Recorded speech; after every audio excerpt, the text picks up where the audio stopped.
It's a vibe all the time. It's no surprise. Hello, welcome to Good Vibes Goddess Tarot. So today we're going to do a reading on the Knights and what message the Knights have for you. So Knights are normally supposed to represent movements or like a message, coming in with a message or taking action or something that you should take action on. So we're just going to see what they have in store for you. We have the Knight of Cups for pile 1, Knight of Swords for pile 2, Knight of Wands for pile 3, and Knight of Pentacles for pile 4. I'll see you over in your piles. It's a vibe all the time. It's no surprise. Hi there, pal. Hold on, gotta fix the camera. Hi there, proud one. Welcome to your reading. So you picked the Knight of Cups. So on here it says a young man of 25 years old needs more confidence. It doesn't really have to be a man, okay? It's just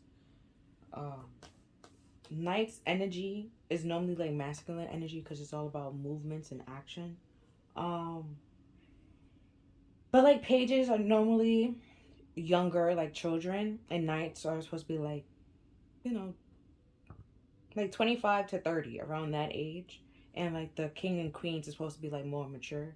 So you can think of, on the pages as adolescents, the Knights as, once you hit like 18 and but your frontal cortex is still not fully developed until like 25, which is why it's very expensive for you if you're trying to rent a car and you're not 25.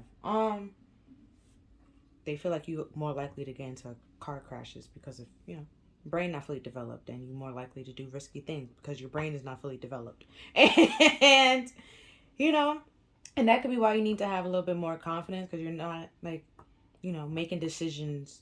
You might not make the best decisions for you, or you make like quick, rational decisions rather than, sitting down and planning it out and figuring out what's best for you. Couple of things about the Knight of Cups. Oh, I'm going to tell you about his little, the picture of the card. So you see how like his little wings here is supposed to be like little, well, on his helmet, it's supposed to be little angel wings to represent like affection and hope. And his armor is supposed to be preparation. So like I just said, like, they, like people that's less than 25 years old, they feel like, we're not prepared for life. We're more likely to make some mistakes because we didn't sit down and think it through. We didn't wasn't rational about it. The blue cape, I take that as, blue representing the throat chakra expression, speaking your truth, speaking your peace. The water here is supposed to represent, feelings and emotions, like conscious feelings, subconscious feelings, just feelings in general. The white horse is supposed to represent like purity and like stability and stable. And also, that's why you have the house back there to represent, stability. But then even though it's like in the background, you don't, you stable within inside yourself, have that like freedom, and you also have like people in the back supporting your, feelings and your emotions. And then you have the cup, which is, all your feelings and emotions that you like hold within inside yourself. And then the horse also, it could be like represents like freedom, being able to move, and all, like I just said, with movements with the Knights. See if there's anything else that I forget to talk about in that picture. Oh, I said a house. It looks like houses in this picture, but I think it's mountains, or it's supposed to be mountains. I don't know why I feel like houses, because that looked like a little person right there. Like, but it's supposed to be mountains, but and like normally it's mountains. But if it's mountains, it's supposed to represent like obstacles and challenges and stuff, and you overcoming them, even if there's emotional or whatever emotion, like whatever challenge it is, you got over it. You know, build up the courage to get over it and, conquer it and move on to something else and learn something else and, put it behind you and continue finding what's out there and moving forward. So, a couple of things about the Knight of Cups. Sometimes he represents romantic feelings or romantic news.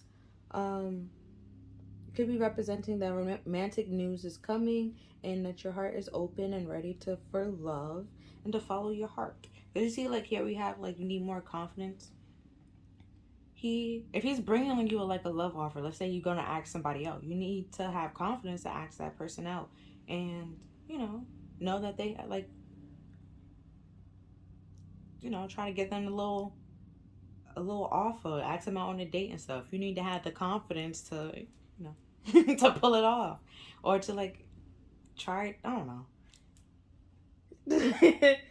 But yeah,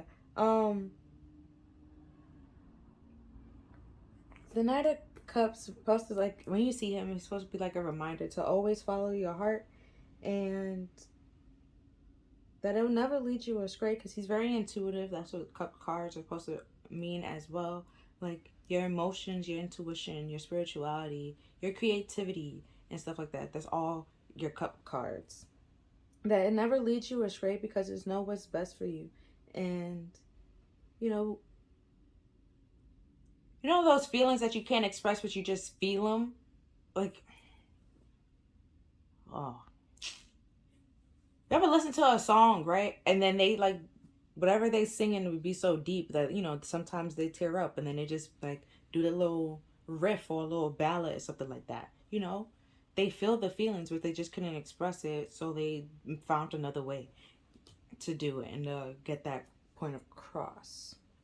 Now, reverse, it could simply means that it's time to understand the situation from like a different point of view. Like, don't just act on false truths, or something that you don't fully know about, or just be based on your feelings and your emotions. Try to find out the whole story first before making any big harsh rash decisions. Upright, the Knight of Cups can mean, like I said before, new feelings, no romantic feelings, or just new feelings in general. He's very artistic, crafty, okay, and charming, and very diplomatic and graceful. So, of all the knights, pretty much, the Knight of Cups is the person that you send in with a treaty, like, of two country. Oh, you remember when? Damn it. It popped in my head, but then I forgot what person that did it. But but like when when the two countries was fighting, and then one of the president in America, like, he came and was like, yeah, let's be friends, and then they started being friends, and it was like some treaty or some he would have been the Knight of Cups in that time, like that point in time. Like, he was the mediator. He brought those two countries together to stop the wars and stop fighting. And sometimes it works, sometimes it doesn't. The other part that I have of somebody trying to be a Knight of Cups was Rodney King, and he was trying to tell black people to just stop the violence, when it's just like can we just all get along? But he tried to be the Knight of Cups. It didn't really work out, but it's not funny. The situation is not funny, but he tried. Okay, he tried to be the Knight of Cups, but it's just like he understood why they was mad as well. Like, he acknowledged the fact, like, understand why you're mad. I'll be mad too. Damn it, I'm mad. But at this point in time, like, I can't keep, people are dying. It's like, stop killing each other. Just like find a different way to work this out, I guess he was trying to say, but that's not how it came across. And it was just like, yeah, I should have just left it alone. And then it was just like, it was. This is America. But yeah, let's get to the cards that we have here. We have pay attention to the signs.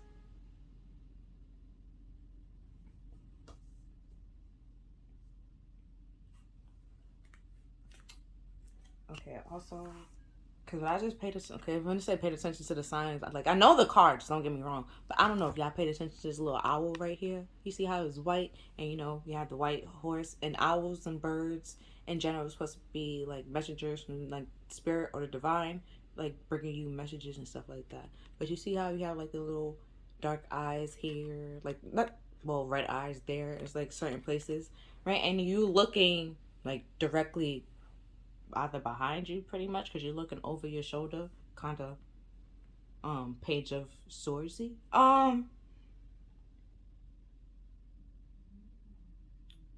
With that being said, why I brought that up is because with the what I said earlier with the Knight of Cups reverse, with take time to understand the situation well before like coming to a decision. It is, don't believe into half-hearted like conversations or half-hearted truths. Like, don't believe into like fluffs and like fairy tale. Like, pay attention to the, like, if you see a red flag, pay attention to the red flag. Don't like, hold on, I'm not laughing at y'all, I'm laughing at myself. It's because I had a history of, oh, that's interesting. See a red flag, and then I want to know why that red flag is red. Like, rather just simply ignoring it and be like, oh, okay. Like, no, I just want to become a little investigator, be like, oh, okay, that's why. And then, you end up in situations that you don't really need to be into. Or you find another red flag, and it's just like, oh, okay. So now this is like, how far do these red flags go? And it's just, you're in a little rabbit hole that you need to be in. Okay? So just pay attention. If you see a red flag and it's a deal breaker, just walk away. Honestly, you just save yourself a whole bunch of, trying to connect the dots and all. It's just walk away. Next we have alchemy. Like what I said, it's all about like transformation. Like, alchemy is transformation, and like, the magician card. He has all the tools that he needs in order to do the trick and like pull a rabbit out of the hat, right? And or if you watch Full Metal Alchemist, right? He had to get all the materials, know what it's made out of, and stuff like that to actually like transform it and make it into what it needs to be made into. So you have to pay attention and know what's being given to you, know if it's half truth or if it's the full truth, in order to like act on it and transform into something bigger and better. Because with the horse, like I said, Knights is all about movements. You have to pay attention and look around in your surroundings to know where you're going and what to act on, and if it's a good idea. Or with some countries, right, or like some people, when they just go like fighting in between themselves, sometimes it's just best not to be the mediator. Just let them two fight. Okay, mind your damn business, and just let it work out. Or sometimes they do need somebody to actually like step in and say, this is hear one side of the story, and then the other person hear the other side of the story, and then feel like, okay, this is what I'm getting, this is the concrete evidence, this is like with the judge from time to time, but judge is not all of their feelings. So, but they give like that sense of peace, and that could be like seeing again that like a treaty in a way, like putting an end to something that's so like harsh and hostile, and finding like let each person get like a sense of peace and sense of justice in a way, and that can change things. And next we have the victim like having a victim mindset, pretty much. Like, you pay attention to if there's some people around you that just always me, something, everything's against me, and it's just like, you're not the only person that's going through that. Like, it's not like, like, I start changing. Or if you having that victim like mentality that I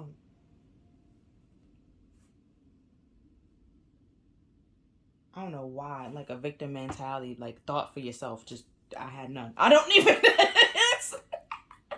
like what I pretty much just said before. Like, you feel like everything's against you when it's like other people going through some stuff. It's not just you. Or just feeling like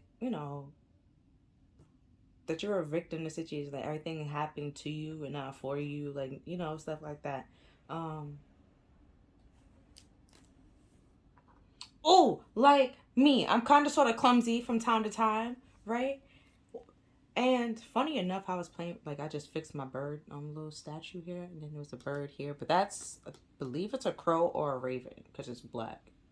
I never actually paid attention to it, to decipher it. But And then we also have a snake, and snake is all about like transformation again with the alchemy. Like you have to transform your mindset, and you could be doing that by like either you need to do that by gaining more confidence of realizing that some things are like happen to you for your protection and to help you grow. Like, let's say you wanted to date somebody and you asked them out and they rejected you and you so heartbroken that they rejected you, and let's say 10 years down the line you turn on the news and there they are on the news, right?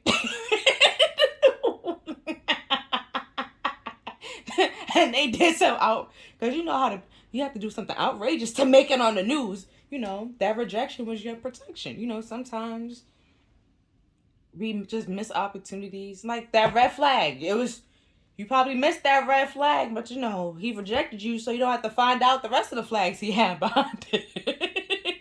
You was just, you know, so y'all won't end up on the news together. It's just him on the news, you know? Or you meet them later down the line and you find out they have like 5 different baby mamas. You're not even one of them. You don't have to be one of them. You didn't even want to be one of them, you know? You find out new things. You just got to realize there's things are not happening to you, they're happening for you, or see it like that way. And next we have soulmates.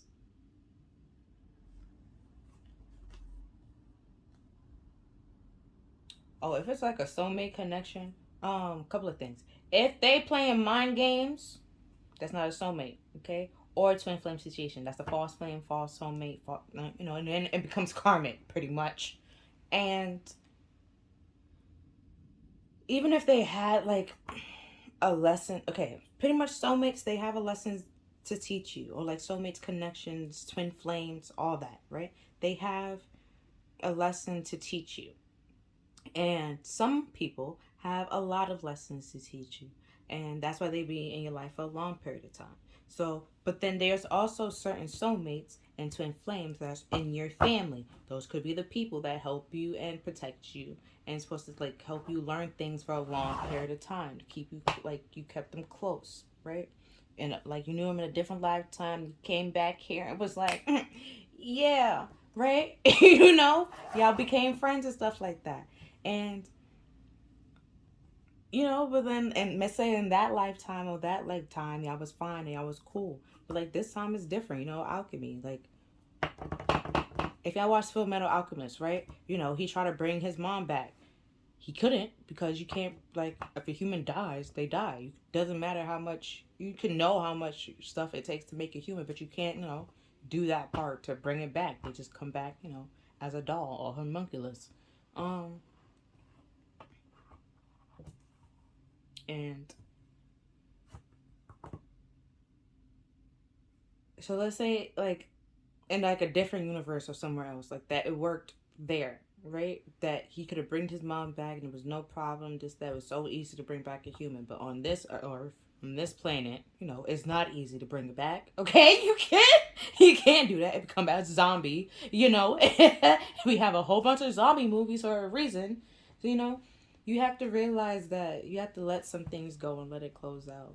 And that's pretty much the same thing for soulmates. There's some soulmates that you met in this lifetime that you might meet again in a different lifetime or somewhere else later on down the line. And there's some that you like met before, like in a whole different life, you know, in a I don't know why Katy Perry popped in my head. In another life. You know? So, you know, they, you know, y'all met here and it might work out here, might not work out here. But either way, there's soulmates in your family, there's twin flames in your families, there's soulmates and twin flames in your friend groups, and then there's some romantic ones. Either way, they're just really here to teach you a lesson. And to make sure that, you know, to help you grow and improve overall, like as a person and like spiritually and stuff like that. So if it's, you know, like I pretty much just, if it's a lesson and with the Knight of Cups here, and it could be saying confidence, it could be saying that if someone's making you feel all up in your head, all in your mind, okay, that's not a friend. They're not for you. pay attention. If your person constantly sneak disses you, and you have to like I said over here with the kind of page of swords, you gotta look over your shoulder, okay? Right? That's a false flame. They're not gonna like try to lie, manipulate, and do all that. No, it's or simply it could be like the lesson is to get out and like realize that you don't need a person to put you in your head, to build up that self-confidence, to have that self-respect, and put that person in their place. And because one lesson could be like self-worth, and like gaining self-worth, and learning self-worth, and having self-worth for yourself, and knowing that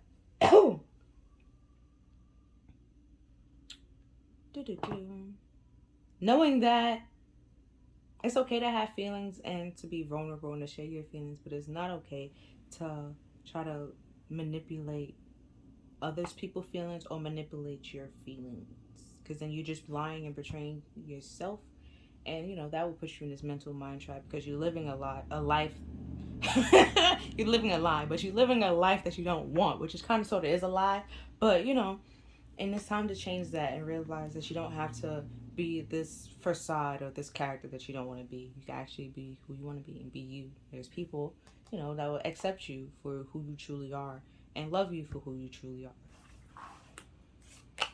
Next, we have change. Look at that. With the alchemy, and then I was talking about the snakes and the changing and the transformation. Look at that. But we have frequency of change.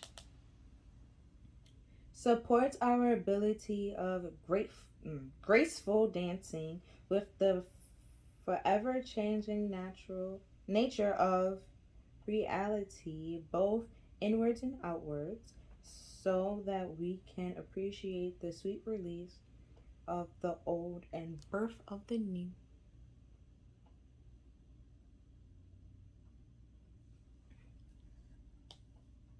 Right? So, like I was saying before, let's say it is a person that, or like a group of people that you're with.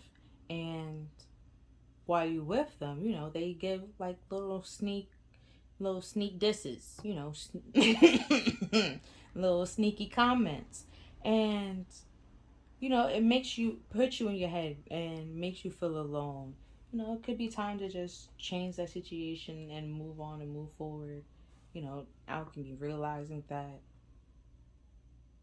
what they're bringing to the table, and if you try to make it into something, will create something that you don't want. Okay? Like,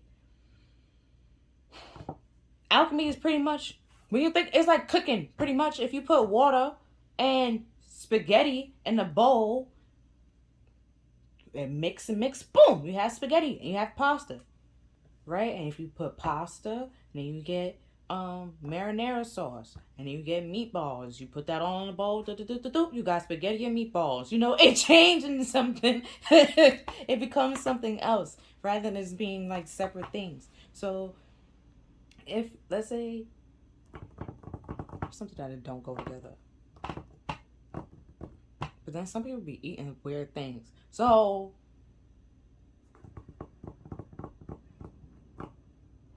it's Hey Now You're an All-Star in my head, right? That's playing in my headphones. So, I'm going to go with Shrek. So, so you see like how Shrek, he's an ogre. He doesn't eat everything like a human does. His food and his diet, is way different than a human's. And even Donkey, right? He even said that in the morning, I'm making waffles. We ain't never seen Shrek with waffles, okay? Like, it's just, this is different, right? But that doesn't mean, like, the friendship that they have isn't great and isn't beautiful. It's just certain, they have to realize that they don't eat the same things. And that's fine and that's okay. And, whatever they bring to the table doesn't make it, like, weird or any, like, different in a way. I'm pretty sure Shrek will love waffles, but we never seen him with waffles. We seen him use his earwax as candles, something with an eyeball in it. Like, it's just but he pushed a lot of people away because they made him feel different. And ogres have layers. He had feelings and emotions that he was scared to, share and be vulnerable with. Even he was scared to tell Fiona that he liked her. And he felt like Fiona and Donkey was talking about him behind his back when they really wasn't. And he found out, pretty much, kind of, sort of, you know, close callish. Like it was. And then we have belief. The frequency of belief support our sense of self-worth based on our gifts and talents and a strong connection to source. Right? So pretty much like I was just talking about with Shrek. Like he believed that Fiona and Donkey was talking about him. So then he did something rash, right? A rash, quick decision rather than, finding out and getting to the bottom of the story. Then he almost damn near lost Fiona, right? But he found out real quick and real fast, like, bruh, you overthought the situation. We wasn't even talking about you. We was talking, like, she was, like, like, find out the whole truth first before moving on and, like, making rash decisions. Like, he pretty much eavesdropped rather than finding out the whole truth and, like, talking to Fiona or talking to Donkey. He just, got upset of the little bits that he heard and, like, jumped to conclusions and, went and got Lord Farquaad and who was compensating, okay? Napoleon complex. And that, changes everything. Almost changed. Even in, was that Shrek 2? Right? Again, like it was always there. Like he didn't feel like he was good enough for Fiona or like Fiona would be happy with him and stuff like that. But she was. You just have to believe that you're good enough and what you bring to the table is what that person actually wants. They love you for who you are. And didn't I say also something about like gaining self-worth with the confidence thing? You know, Gaining self-worth and self-confidence and realizing that what you bring to the table is good enough. Like as long as you're trying your best, it's good enough and you're doing great. And that's all anybody can ask for. Like you just simply try your best, do your best, put in the effort, and try. And we have compassion. You demonstrate the language of the heart by actively sharing, and living love.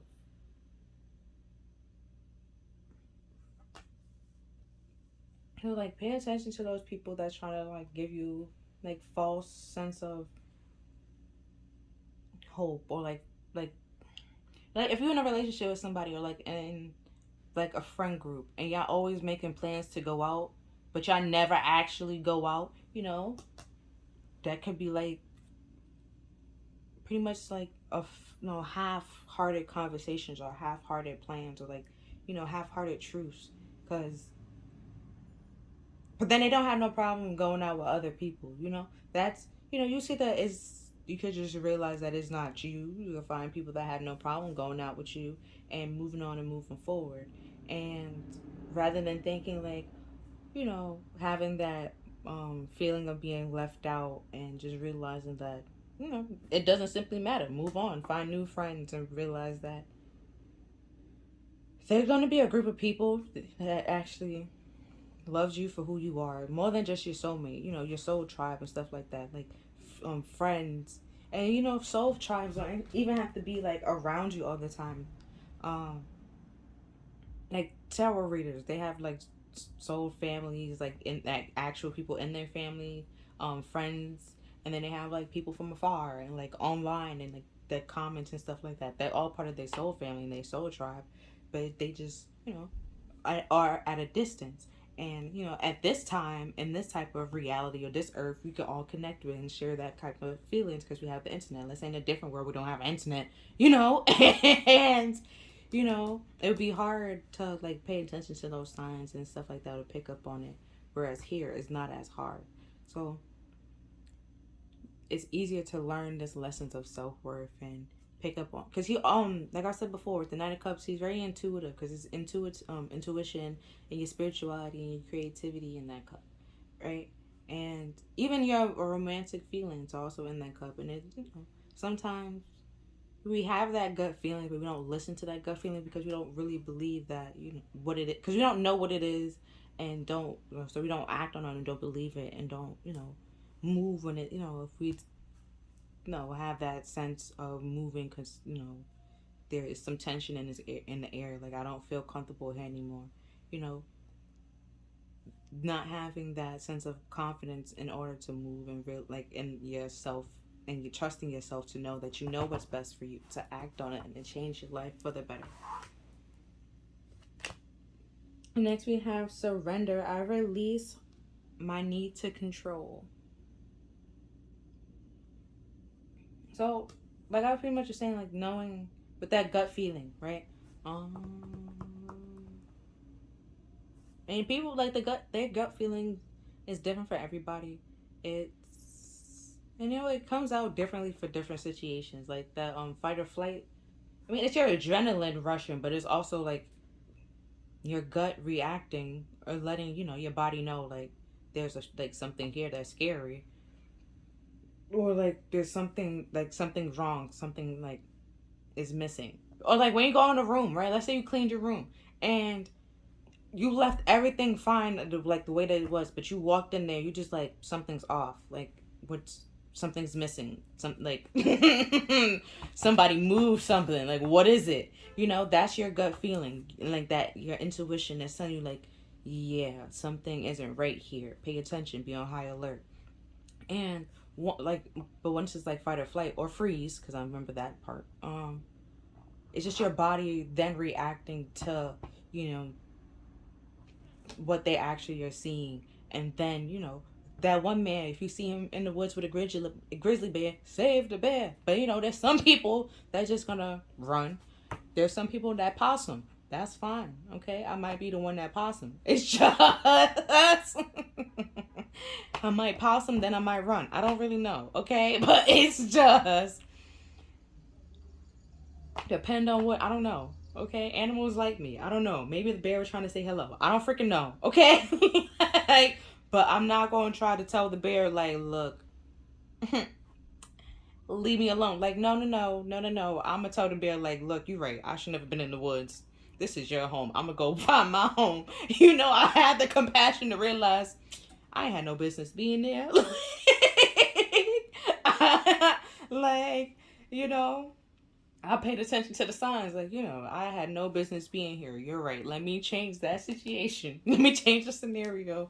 Get out of my head. Forget about what I thought I was doing. Thinking that I was fine enough to be out here in the woods with a bear. Who was like, no, you release that thought, release that belief, because it no longer serves you. And, you realize either that belief system was trying to either holding you back, or was meant to control you in some way, shape, or form. And it's holding you back on your compassion, on your dreams, and things that you actually want to take action on, because you want to do it and it will make you happy, but you could be worried about what other people are thinking and what they might say, with that victim mindset, or just feel like you're in like this whole pessimistic attitude that, and that could be like, you gotta realize and let that go. Like, you can't be a pessimist all your life. So, yeah, it's how I said it. But yeah, you gotta, I was trying to think of a character that was pessimistic, they became optimistic. Invader Zim, right? Freaking Doof? Was that his name? Nope. That's Phineas and Ferb.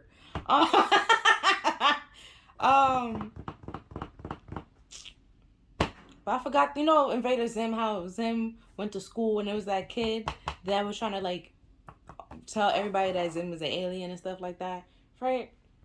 At some point he just had to let it go that no one freaking cares, okay? Like, nobody cared that Zim was an alien. Or it was once in one episode, I don't see how no one picked up on it. Like, he had, like, people was going, like, So, it just, some people are just oblivious. They don't want to pay attention to the signs. And no matter, you know, you can tell them that, you know, what's there and what's in front of them. If they don't want to act on it and change it, they might not want to act on it and change it. Like, oh, picture, I was talking about the news earlier, right? How many times you turn on the news and you hear something about, like, global warming, and you hear, like, you turn to another news, you be like, global warming not happening. Global warming is true. Global warming is false. It was created by, like, it's just way too much, okay? But then if you just simply take all the way to fluff the news media and look it up for yourself, you know, learn it for yourself, you actually realize, you know, there's concrete evidence proving that global warming is actually legit, a like real logistic thing. The ozone layer is damn near obliterated from time to time. With all the you know, cars and the fossil fuels and fucking hairspray. Just the 80s alone, okay? Like, it's so many things that can prove that, like, global warming is legit happening. Freaking trees. You cut a tree open, it could tell, like, based on the lines of, like, the rings, it tell you how old it is. Yes, but it could tell you how, you know, how much water that it received that year. If it rained a lot, if it didn't rain a lot that year. There's proof, okay? Even in freaking ice. Like, the little bubbles that get locked in ice. It shows you how many, like, oxygen was in the air that year, if it melted, like, and stuff like that. There's proof that could tell you if global warming is legit really happening. And it is. That's why the ocean levels are rising. Like, what do you think? Like, if there was nothing but ice, right? In the North Pole, right? And that's all cold. And the world is heating up. Wouldn't it melt? Where is it going to go? It's going to continue to rise. So, why, you know, you just got to understand and let it go that, you know, global warming is happening. The water's rising. Some people can't swim. Some people can't swim. And it's going to be survival of the fittest. Like, it's just, you got to let it be. Like, you know, there's ways we can, you know, slow it down and cut it off. You know, like, trying to, you know, the bus and stuff like that. And going green. It's, you know, they're trying to control, you know, how, if, like, the effects of it. So it doesn't affect us as much. Just like how... So pretty much do the same thing in life, like how the world is trying to do it. And it's not just like America. It's, I think each country had like its own little way of like improvising it or like doing something for it. Because I remember England, if I remember correctly, England used to suffer from like a lot of fogs because when they used to do coal and you know, be all stuck in the air and then be all nasty, and that caused a lot of, you know, seasonal, like, not even just when the season changed, like, it could cause a lot of problems and like health problems as well. And you just got to realize that just like whatever you put in the air and put in your, like, in your environment, that also affects you because you're breathing it in, you are around it, you are, you know, interacting with it, you interact with your environment.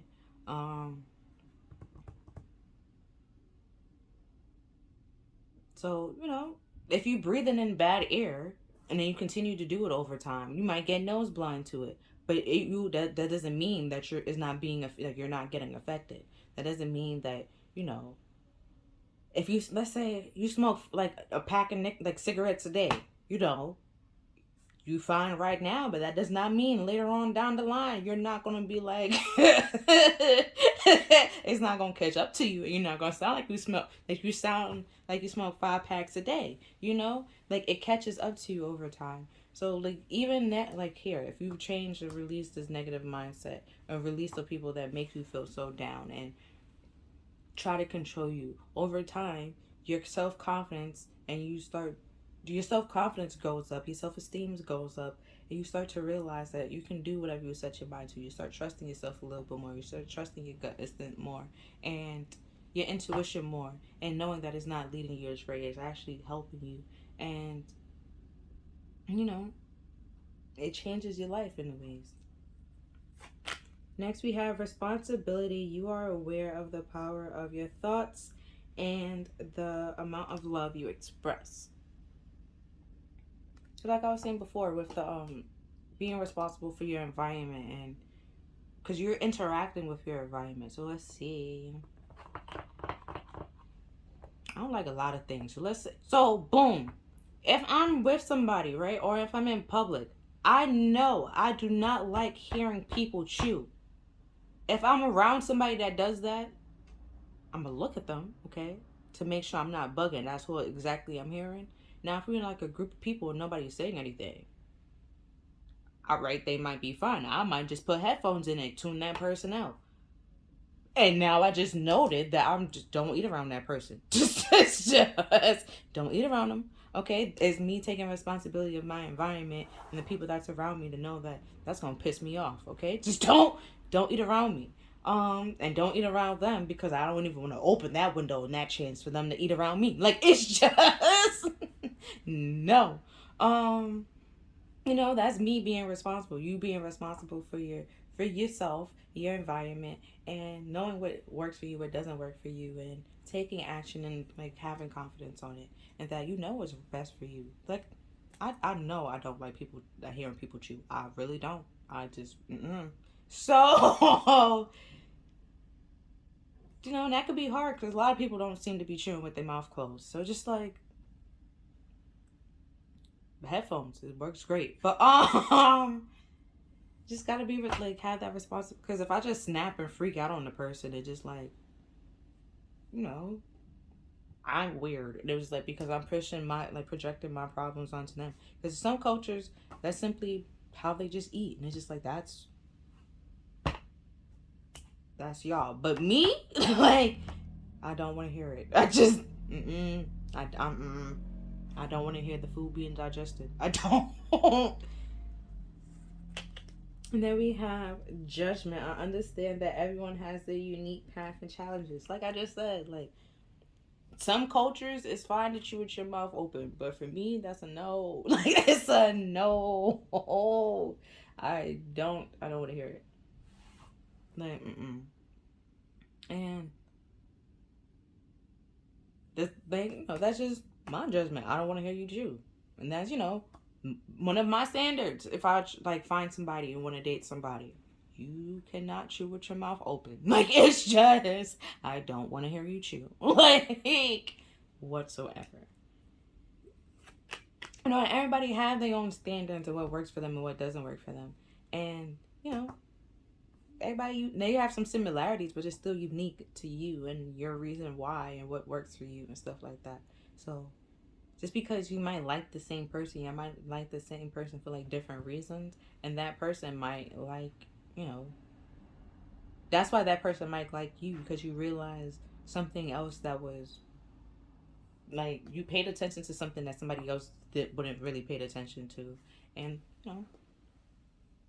that made them like you in a way because you start realizing that it's more than just looks or like superficial things or materialistic things you're looking for, like meaningful connections. And we have let your friends help, ask for support, no, ask for and accept support from others.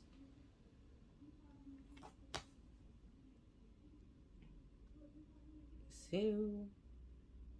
if it's like, surrendering control by, like, if you're trying to control the situation or, like, let's see, let me think of something.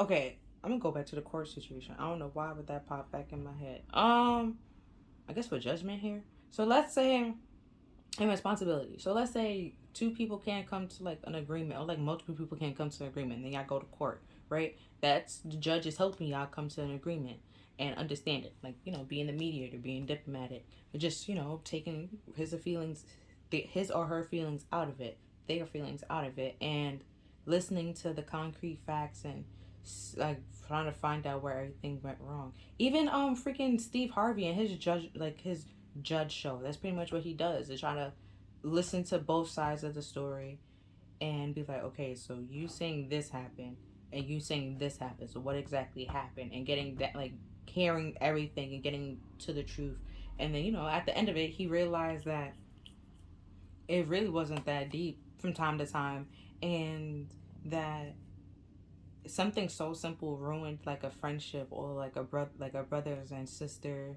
connection. Or think what, in one episode it was a football jersey and that marriage was on thin ice because she messed with this man football jersey. Like, and they didn't like the same team. So it's already, so it's just like somebody legit had to come and stand, like, be like, look, okay, look, we don't have to like the same team, okay, but we are married, okay? My jersey is my jersey, your team jersey is your team jersey. I don't touch your team jersey, don't touch my team jersey. Like this, let's be respectful here. Like, I can't control if my team beats your team. It's just, it is what it is.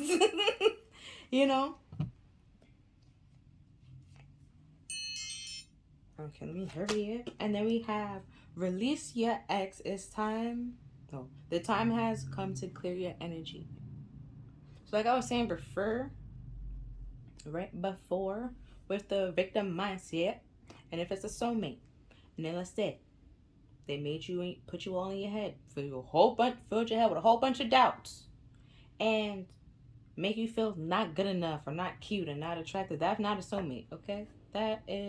They could have been, okay? They could have been. And it was probably here to teach you something. And if they put you all in your head, that's like, this a false flame. It won't do that. Anything like mental or like put you down in like any way, shape, or form, it's, a false flame, or just a false flame, or like karmic, becomes toxic. If they trying to be wishy-washy with their feelings, like if they love you like to the moon and back, but they trying to act like they love you like Oscar the Grouch and freaking Sesame Street, that's not to the moon and freaking back. Oscar the Grouch don't like anybody. Like, he has the Grouch in his name for a freaking reason. Like, it's just, it's time to that's like pretty much a false flame. They're not giving you showing how they truly and expressing how they truly feel, and taking responsibility for that, and trying to control the situation and be like, oh, if I give them a lot of love, maybe, if I give them this little bit of love, that'll keep them around and stuff like that. Or, try to make you do certain things where you just get more love. It's like, no, that's not love, baby girl. That's not love, okay? That's run, okay? That's right. That's not love. That's not a friend. That's release that person and get the hell away, okay? That's not like, that's pretty much conditional love, and that's ugh. That's not what they have a whole bunch of songs about. They have songs for unconditional love, meaning that no matter what you do, how you look like, what you're wearing, that person loves you, feel like you're the beautiful, like, most beautiful person in the world that they have ever seen, and they pick you every day. They choose to love you. They choose to grow with you and stuff like that. Not trying to fill your head and change how you feel about yourself to try to bring you down and put you down. That's nasty. And that's conditional love. And that's not what you want. When I'm talking about being wishy-washy and not giving all the love, look at that. The King of Cups. Not giving you all day love. Release that. Being wishy-washy. He feels all the emotions. He holds the Ace of Cups. Just like this person, like, I don't know if that knight holds the Ace of Cups, but the King and Queens hold the Ace of Cups. Where here, he's not holding the cup. The cup's on the floor and he's pouring water into it, right? He can simply control how much he pours. So he can control how much he tells you. He can, like, if, like I just said, I love you to the moon and back. Now I can feel that inside.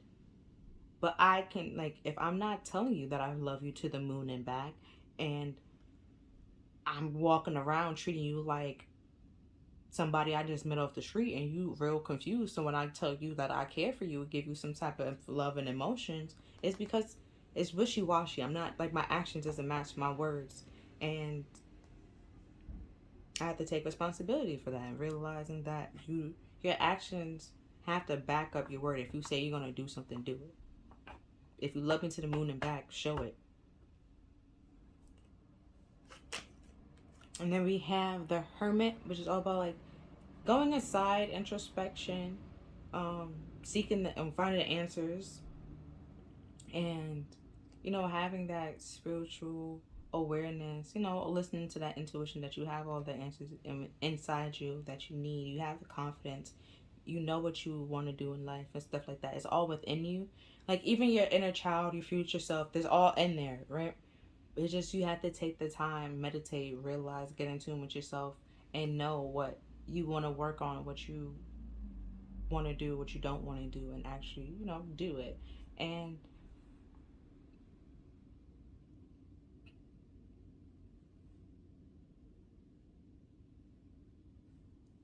so, like, pretty much, like, let me see the next card before I saw that.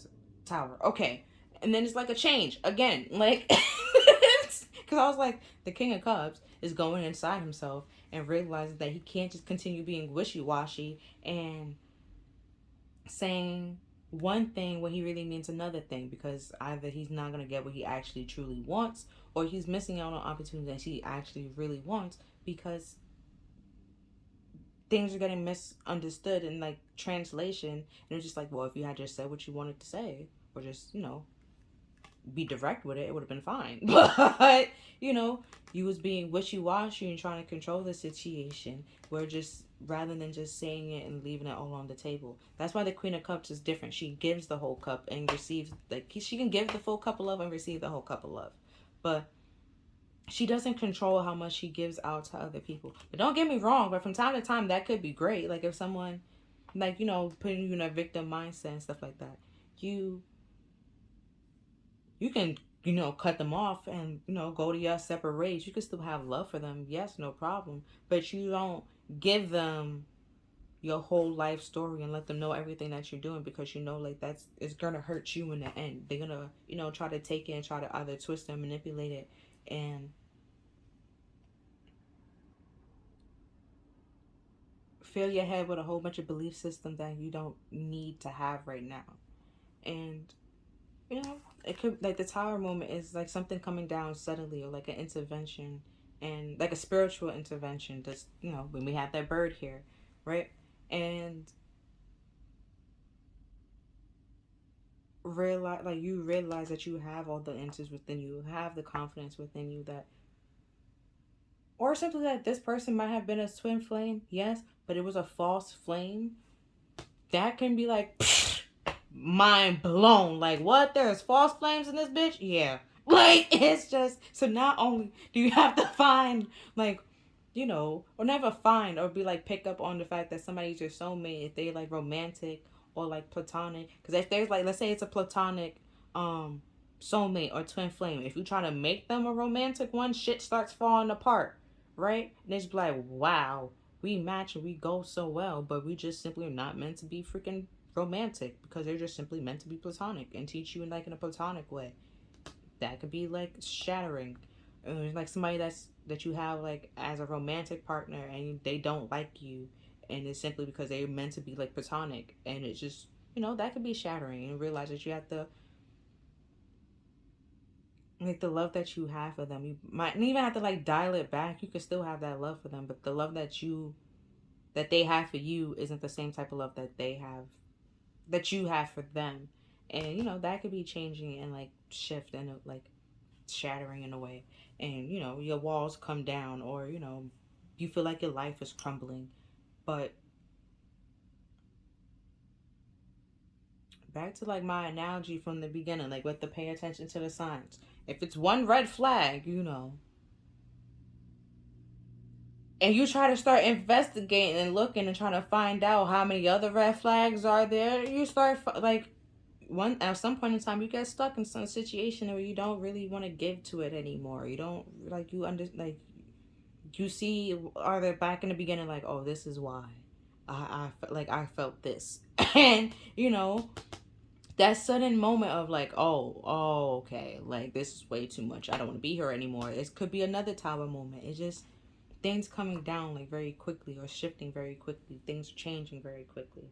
And it's not, tower moments are not to hurt you or harm you. It's, for your good. Because after, to bring in something better and beautiful. Because after the tower card is the star card. And we had transformation. And the star is all about your wishing and manifestation. And, we wish upon a star. You're wishing a manifestation for something better and beautiful. Something has to change and shift in order for, something beautiful. Like even death, something has to end, for something new to begin. That's why the death card is all about like transformation and change. And like a new dawn is coming. Something like one door closes, another one opens. Oh shit, we have transformation. So like you have to realize that you have to find out the whole truth of what is like right for you, rather than just jumping and like making assumptions or jumping to conclusions. Try to find out the truth, and if they try to lie to you, then you realize that they don't want to tell you the truth, and they simply just not for you. They're not going to tell you the truth, and it is what it is. And you can make the decision to just simply move away and focus on yourself. Give that love that you was giving to them to yourself, and realizing that even if they try to come back in, you can't give them that same type of love that you gave before, because you're not on that level. Like things change as that shift. Let's see if there's anything else that need to be said.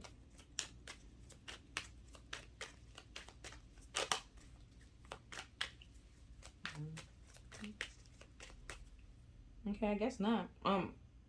It's the Three of Pentacles at the bottom of the deck. So pretty much, those people that you're building with and talking to, or like trying to work together with.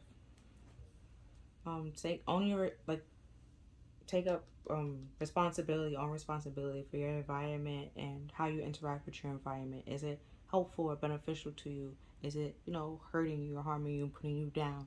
If it's putting you down, simply just move away. You have a horse, move. Move away to find something better, or like a better environment for you. But that's all that I'm seeing here, Power 1. If you feel like this reading resonated with you, please like, share, and subscribe. Other than that, I'll see you next time. Bye. It's a vibe all the time. It's no surprise. Hi there, Power 2. So you picked the Knight of Swords. So a couple of things about the Knight of Swords. On this card it says young male to 25 years old, speedy situation or finish. So he's normally known to like being like rush or impulsive, or like kind of sort of have a bad rap of being like violence and like hate and stuff like that. But let me tell you like the symmetry of the cards, and then pretty much tell you information about him. So the armor that he has on is to represent or symbolize like him being prepared, and he has his sword up, prepared to rush into battle and take action on whatever he's trying to attack, I guess. And then the horse is supposed to represent movement and freedom, and seeing that it's white, it's supposed to represent purity. So even though like he's coming in like very fast and very rushed, and sometimes it is like a very heated situation, the intention was pure, and you see how we have the blue and the red, like even though like it's a lot of anger, power, and like a lot of animosity, like, but the intention behind it was to express their feelings openly, and like do what they feel like is right for them. And it might not always be good or bad, it might not always be good. So but here we have a white horse to represent like purity. The intention was pure. He's rushing in and taking action on something with like pure intentions, pure thoughts, and like a sense of clarity in a way. But he said the horse supposed to represent freedom and stuff like that. The winds, you see how like the clouds is all like scarce and stuff like that. It's supposed to represent like worry. And then like the wind, I can't really see the, can't really protect like what? See the wind in a picture, but you can tell by the clouds like it's kind of windy. You see like his, what do you call that? I'm not really skilled on my helmet, but I don't know what that's part called. But you see like it's up in the air, so you can see like he has like a lot of wind, and even though he on the horse, it could be like the action of like riding the horse and the wind. But that represents like troubling thoughts or like worry and stuff like that. So that could even be like why, like we know what we want to say, and then when it's time to say it, it comes out like either harsher or what, either harshly than we intended it to be, right? Or we just say something complete. Oh, you know that gif or that video, right? And he was it's like this little duck, right? And he was like rehearsing it. He was like, put the money in the bag, put the money in the bag. And then by the time like he bust through the wall, he was like, put the money in my ass. He was like, oh shit. And then he like he like bumped into the thing, and like I think it was like a bookcase, and the bookcase fell on him, and like the owner of the store just continued sweeping like as if nothing just happened. So it's just like, you was rehearsing, you playing it, and it might not always go with like according to plan. It might come off a little bit more aggressive than you meant it to be, or it comes out something completely different that you didn't even meant to say.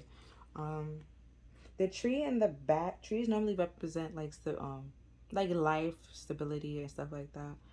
Some time to time there are also birds represented with the Knight of Swords, which is supposed to like also symbolize like all the thoughts that they have, and like they receiving like a lot of like intuitive messages or just like messages in general. It's too much, and there's a lot going on in their head, and it's worrying them, it's troubling them, it's nerve wracking. How I think of the Knight of Swords, it's like Paul Revere. If you don't know who Paul Revere is, because it's American history, might not everybody know who he is. He the one that spotted the redcoats, right? The British, and he pretty much had to like go on his horse and rush into town to tell everyone in the town that the British is coming, and he like yelled it so like everyone could wake up and prepare for battle, and fight off the redcoats, so they won't, be sneaked and like get attacked in their sleep and stuff like that. So that's how I see the Knight of Swords, like rushing in on a mission.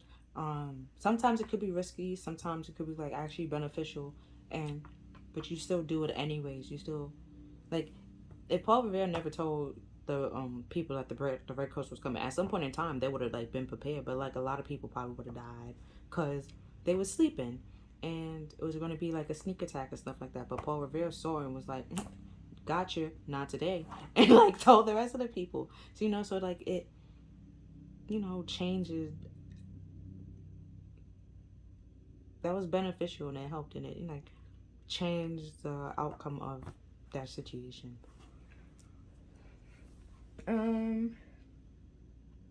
Couple of things about the Knight of Swords. Other things about the Knight of Swords. They, like I said before, they have a mission. They act on that mission.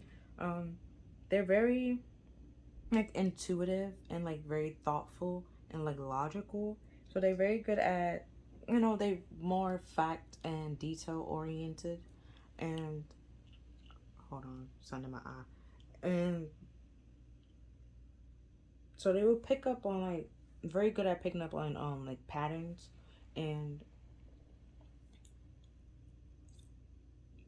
because they pay attention to the facts in the details. Like some people that like real into history, they can realize, they say that history repeats itself, or some people like history doesn't repeat itself, it just rhymes. you know um they will pick up on that and realize that, okay, this time is similar to like this time period.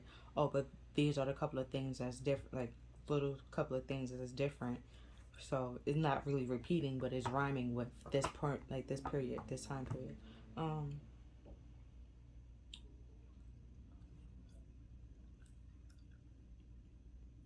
But how I pretty much, like, yeah, but for this reading, how I pretty much, like, took the Knight of Swords is, because the Page of Swords is over, like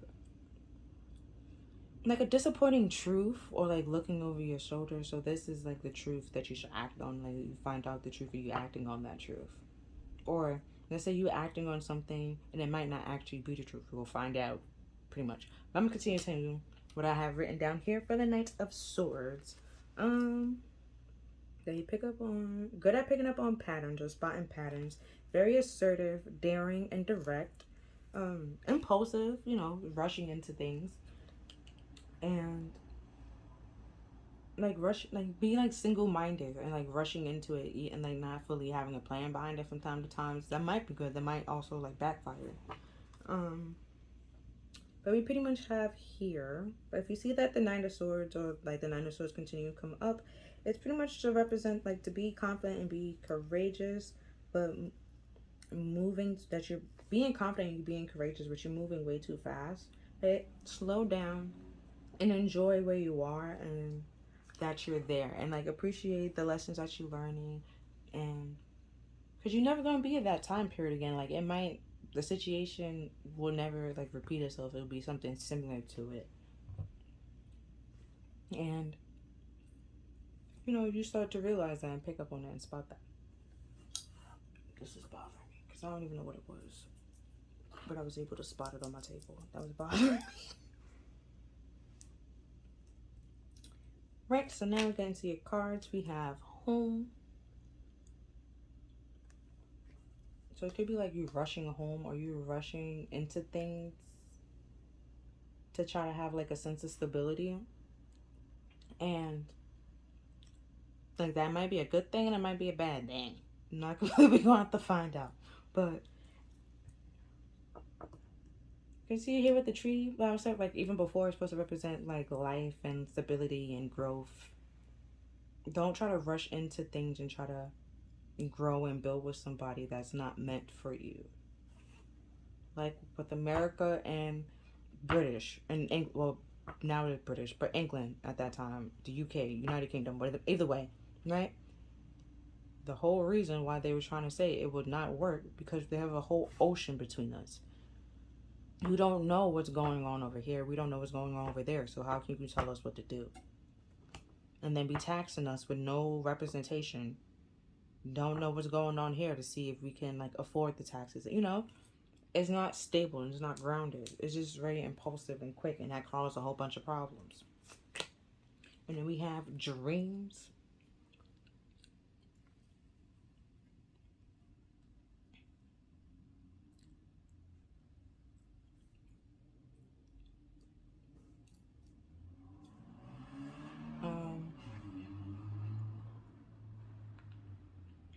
Like I was saying before, like don't try to rush into something and build and grow with something that's not meant for you. Like it's just a dream or like a fairy tale, or try to.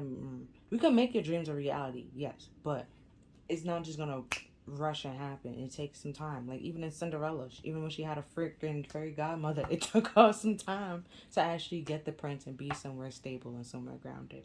Like so. Things might change and like adjust, but excuse me. Or you release some things. And it takes some time to actually see the benefit of that change, or actually like even when you're sick and you take medicine, it makes you feel like a little bit worse before you actually feel better. And or it makes you feel better right away, or you sleep and you wake up and you feel better because while you were sleeping it did the whole making you feel worse part, and you just wasn't conscious enough to see it and be aware of it. Next we have remembrance. The frequency of remembrance support our memories of everything that we have gone through as a soul and body, providing us with valuable information and tools to flow gracefully with and in this life. And then But that being said, with the soul, right? And nine times out of ten, but normally I normally the Knight of Swords have birds, and birds are supposed to represent like messages from the divine, or just simply your thoughts and stuff like that. And it could like, or just simply messages from the divine. If it's messages from the divine, you could be receiving a lot of messages from spirit, the divine, whatever you want to call it, and identify it as. I don't really care. And or source, whatever, the universe, however you want to identify it as. And if you're receiving a lot of those messages, you could, you know, not, the reason why they flying around and be all in the air and there's a whole bunch of birds could be because you don't know which one exactly to take or act on because so much is coming to you. So it could be saying like it's time to rest, and by resting and taking time out for yourself, that's when you feel more stable and grounded and know what to act on rather than rushing and being impulsive onto things. You take that, like I said, that he can spot patterns. You take that time to, realize if it works out for you, if it's for you, if it's not for you.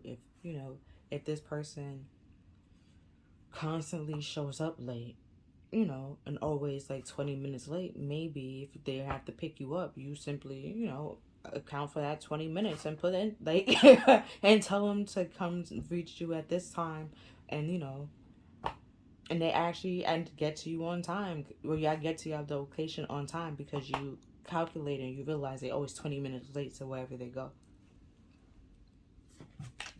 And that you remember that you took that into consideration. You marked it down. You noted it. We have root chakra. The frequency of your root chakra, the red flower of life, stimulates passion and support our senses of safety on our physical plane, both in our bodies as well on the physical earth. And that's what the home is all about, like being stable and grounded within yourself and the people that's around you. And, making sure that you show up for yourself and take care of yourself, and also, like, just like how you take care of other people. And, standing up for yourself, defending yourself, setting boundaries, not allowing certain people in your energy or around you. You remember those people that hurt you and stabbed you in the back. You're not going to constantly let them in for them to hurt you and stab you in the back. You realize that they're constantly doing it over and over again. And no matter how much you communicate and express yourself, like say that you're not happy about this, like they should stop, they continue to do it. So you realize and took that into, hit the camera. You realize that and took that into consideration that there's not a stable and grounded place for you to grow and flourish in. So it would be best to just simply, rush into, not even rush, but like go somewhere else. And then we have romantic love. The frequency of romantic love supports our journey to feel whole and complete through the experience and through the experience with and reflection of conscious love.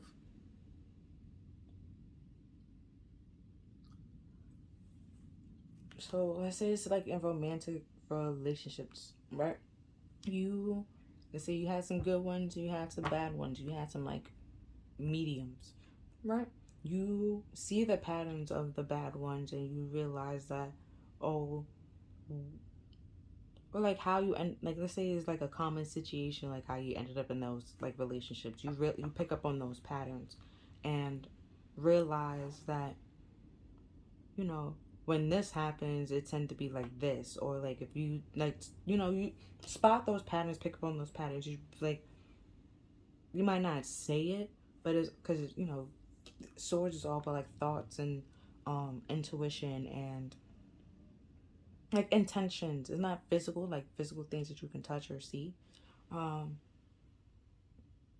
you feel them, like that gut feelings, and your thoughts. Like your thoughts hold you back from certain things. Like if you think that you're not good enough or that you don't like you're not that you're not going to do it, or you're not going to succeed in a way, then, you know, you're not going to take action on it. Your thoughts can, like, hinders you in that sort of way, sort of fashion. So your thoughts could be making you feel unstable and insecure in yourself, and, you know, making you look for other people in your, like, around you to give you that sense of validation or comfort or care and love and support. And it might not always be the best love, care, and support. So it would just be best to give yourself that type of love and care and support that you're looking from other people, and that validation that you're looking for other people. Give it to yourself the best way that you can. I think I hit the camera again. I apologize if I did. Then we have Cosmic Flower. The frequency of Cosmic Flower activate our remembrance of the place we call home, the core from which we pour our magic stuff. Nope. Out into the world.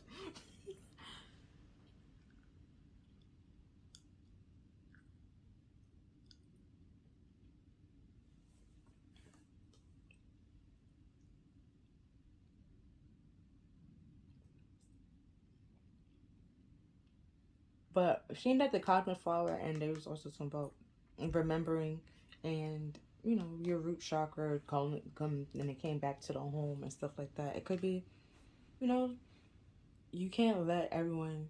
Oh, you know, like they said that you might have a lot of friends, but you can't, like, not all your friends can come into your house. You show your house to them and stuff like that, because, you know, we don't.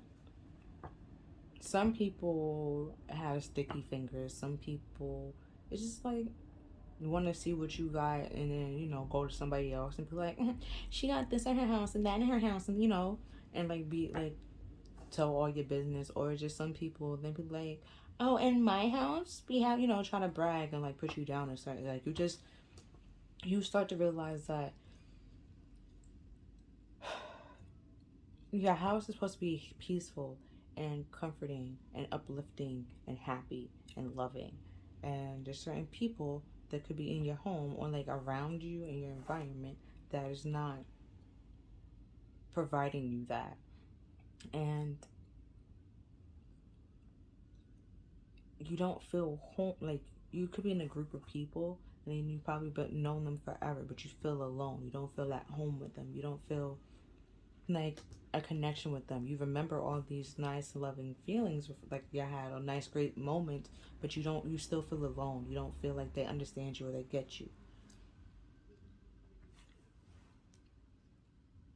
And, you know, that could simply mean that you outgrew them, or y'all, like, or they outgrew you, or you just simply, or y'all both outgrew each other or the situation.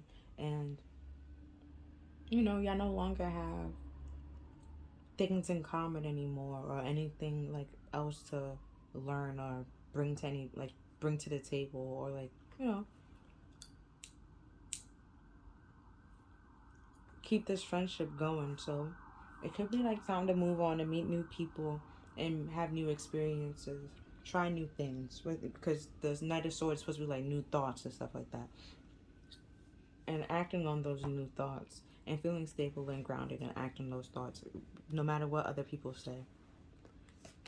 And then we have self-love. You realize that self-love is necessary to love others. So, like I was saying before, like, not allowing certain people in your energy or around you, and setting those boundaries. And, you know, that doesn't mean that you don't love them, you don't care for them. It simply means that you need to act and express yourself and know that this isn't the best situation. Like I said before, that he can spot patterns. Like, if this person constantly come to your house and things either like every time they come to your house something goes missing, it's just, you have to love yourself enough to realize that you can't keep letting that person into your house. Like, it's just, it is what it is.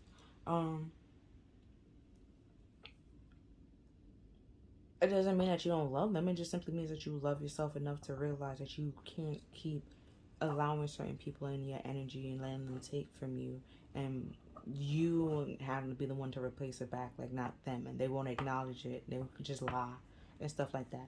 You just have to love yourself and realize that it was best from that situation, and just simply not being their friend anymore, not allowing them into your house, and stuff like that, or just simply like, you know, keeping them at a distance.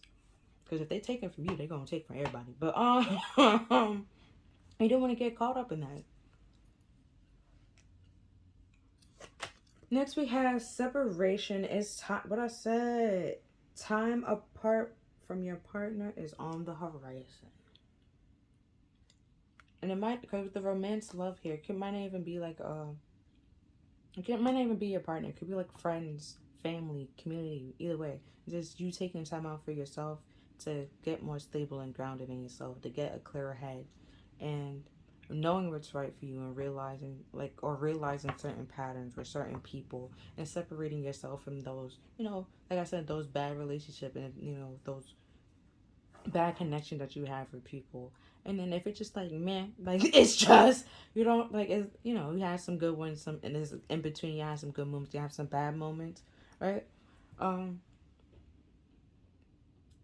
you start to realize and appreciate like certain things that you're dealing with, or that you don't have to deal with over time. And then like, you know, but I said before, with boundaries, is separating yourself with certain people, and not allowing them to have like access to you or be able to affect you in certain ways or know certain things about you. And you know that protects you in the end, because they don't have the chance or the option to sabotage anything in your life, because they don't know anything that's going on in your life. um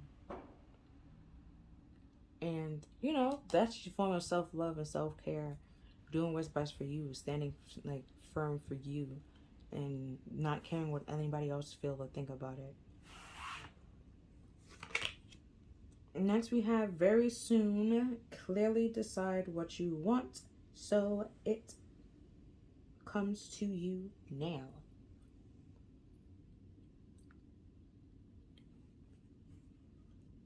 You know the Knight of Swords is supposed to be very impulsive, very fast, like rushing. You know, you could, you know, be separating or breaking up with somebody very soon, and they might be feeling bad about it and probably like trying to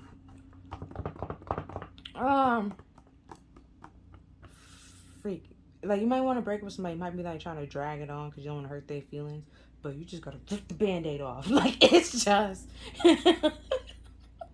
because your feelings and yet like matter. And it's like, you if you're trying to, if you already want to break up with that person, you don't have any romantic feelings for them, even if they still have romantic feelings for you. So it's just like you're trying to pull out romantic feelings that doesn't exist. It's not really there, and that's draining you. And you know, you're just gonna at some point in time become numb to it, and then just, you know, or just be, you either become numb to it and just continue doing it and just like putting on this facade for show, or you just become disgusted and no longer want to be with that person. And because everything they do just ignore it, like it bothers you and annoys you so much, and it comes out like in a very harsh way at some point in time, because it's just all bundled up that you don't want to be with them anymore. So just like just say that, just be direct. Just be direct, just say it. um it might be a little harsh and a little swordsy and a little cold, and but you're doing what's best for you. And you're not trying, like what I said with the white horse, is not out of like malicious intent. You're doing it with the pure intentions of, I want to be happy, you're not making me happy, and I know as a result I can't make you happy if I'm not happy. So it's best to go our separate ways and find our true happiness. Next we have, give your relationship a chance. Work on your partnership. Poor K. It's just okay. You might break up with somebody, like the separation here. You might break up with somebody else, right? Right. Let's say you break up with somebody else. You move away, and you meet new people, and you know you just got out of like a relationship or a breakup. You might be like, I'm gonna be by myself. Like, you know, you can still talk to them, become a friend with them, something like that.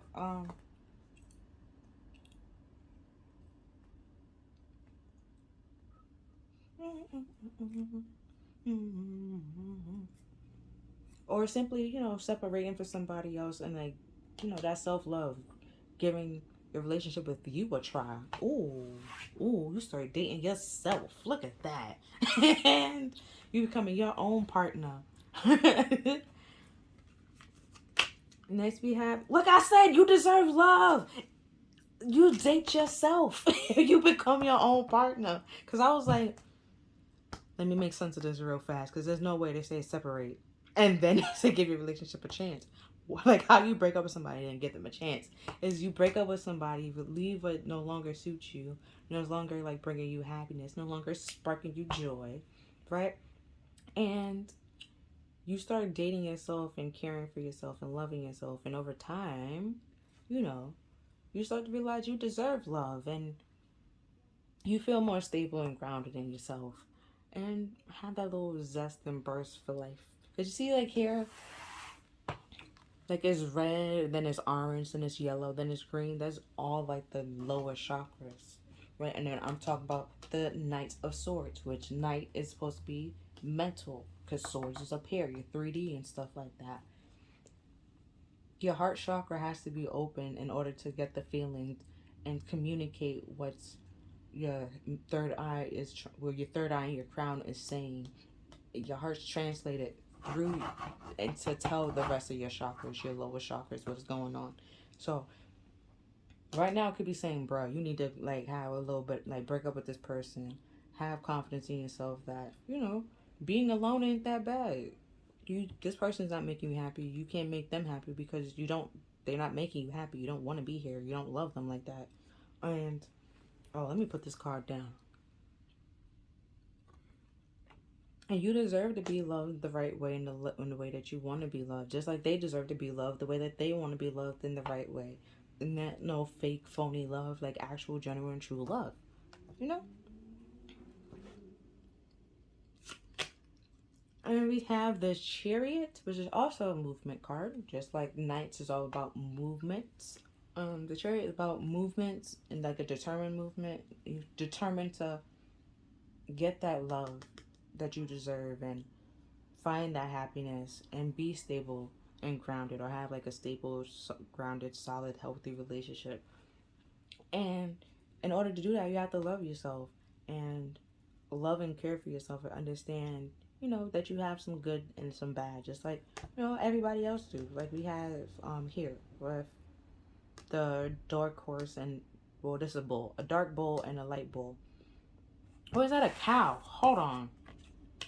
No, they have horns. It's a bull. Okay. So, you know, you have that dark and you have that light side to you. You have some, you know, shadow aspects. We have an ego. We have our actual higher true self.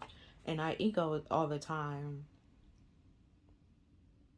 Egos kind of sort of get a bad rap, but it's just like from time to time, if it's like way out of balance and you're just all egotistical, then yeah. You have to bring it into balance a little bit and realizing that you're not the center of everybody's world. Okay, you don't need to be the center of everybody's world. You should be the center of your own world. If you have a kid, then if the kid is your center of your world, no problem. I understand. I get that. But you know, you push them out. You gave birth to them. Go right ahead, okay? But don't let somebody else that you never gave birth to, okay? That you don't, like a relationship or like a friendship or like a person, be the center of your whole world and, you know, your feelings and all ties together with them and stuff, because then that's just a codependent situation and that's not helping anybody and that's just slowing down your growth. But another reason why we have the black and the white is all about like duality, the yin and the yang, masculine and feminine, nurture, like, because the feminine is supposed to be like nurturing and taking caring and being all understanding, and masculine energy is supposed to be like action oriented and, you know, just like action oriented, pretty much like all that is, you know, masculine pretty much. And But even though there's guys out there named masculine, they still have feelings. That's still in them. They still have feminine energy within them. So you have to realize you have feminine and masculine energy. You have to balance those two within you, and understand that, because the chariot only moves if both bulls is moving. Not one bull can do the work and just the other one stay there. Like, no, both has to get up and move, and it's all based on willpower in order to move the chariot. Because he's not in the normal chariot card, he doesn't have anything around the fences making them move and stuff like that. No, he's just doing it based off his mind and the willpower, that he knows where he wants to go. He has a very clear, decisive decision, right? And he's very determined to act on it and move that. He's not, he's not rushing into it, because that's not going to work. It's not going to make these move. One might move. One might get up and be like, okay, I see you in the chariot. I see you in there. I guess we getting up and going. While the other one's looking at you like, but where are we going? You have to know where you're going, why you're going, what you're going for, stuff like that. It's like going to the store. You just don't go to the store just to go to the store. You go to the store for like a sandwich, and then you know what you want on that sandwich, what you buying and stuff like that. And then we have the 8 of Cups, which is walking away from, like I was saying before, the things that no longer serve you, with that separation. But normally it's like 8 broken cups. But this is like the romance deck, so could have been broken. But you see how he has 2 people here, and it's just like only him.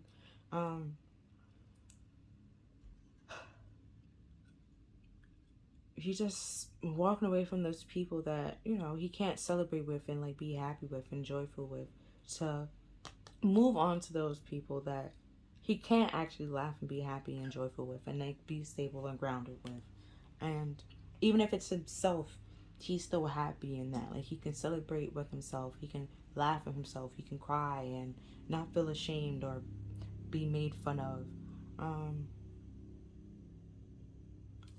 And then, once you start loving yourself and knowing what you deserve and what you don't deserve, what you're going to put up with, what you're not going to put up with, you start to realize your, like, other relationships, and what type of relationships you want to have with people, what friendships mean to you, and what a connection, like, not a connection, what a commitment means to you, what marriage means to you, what you want your, partner to look like, what you want your kid's father, hit the camera again, what you want your kid's father to, like, to be, all, like, and stuff like that.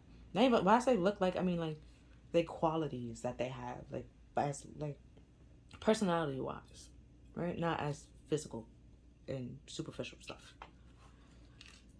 Next we have the Wheel of Fortune, which is like destiny, choice, karma.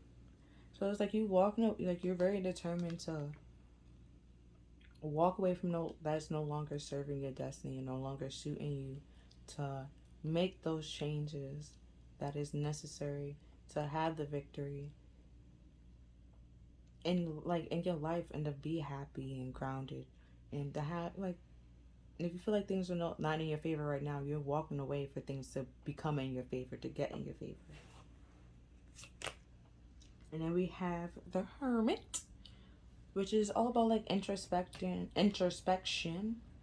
like going in within, finding the answers that you need to find. Like I said, he will be able, very intuitive, pick up on like patterns and see the patterns and realize that this happens way too much. And if he doesn't walk away from that, or walk away from it, it's going to cost him like a lot, like his happiness, his success.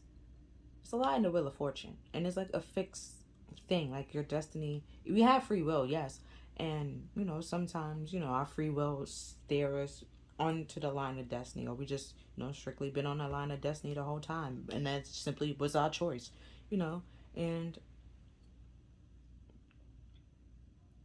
while doing our destiny or doing our purpose, or like things that we was predetermined to do, we realized that it's not as hard as we thought it was. And the road is not that we didn't have to rush, because it was meant for us, and it was just appreciate It's like a marathon, right? You don't just start the marathon like in full force. No, you pace yourself, and over time you start picking up speed to then move forward or move back in whatever spot that you were in.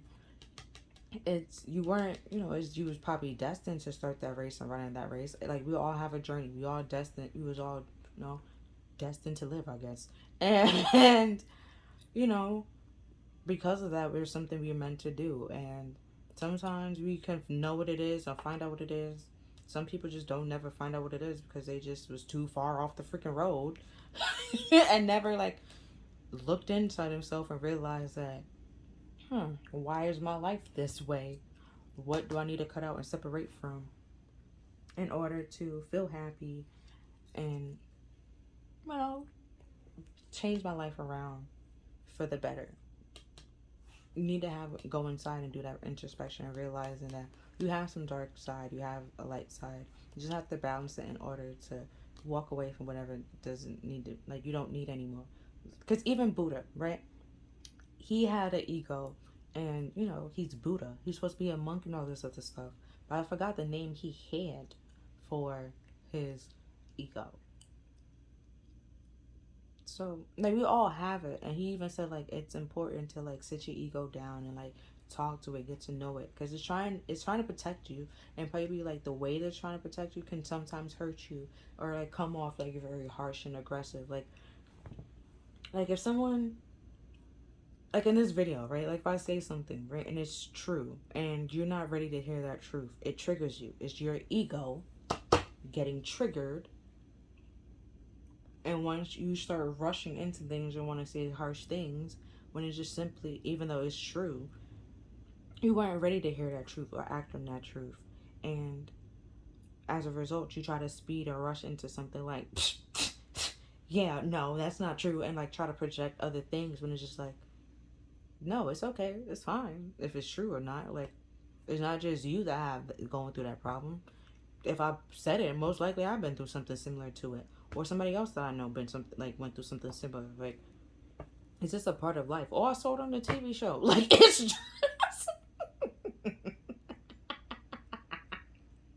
like, it's not like I'm coming at you specifically. It's just the situation or the scenario is tied so closely to yours that me talking about it and me bringing the truth up about it is something that you're not ready to deal with, triggers you, and you rush into like a defense mechanism, ego, to make it seem like everything is okay when things are not okay, or simply, do like try to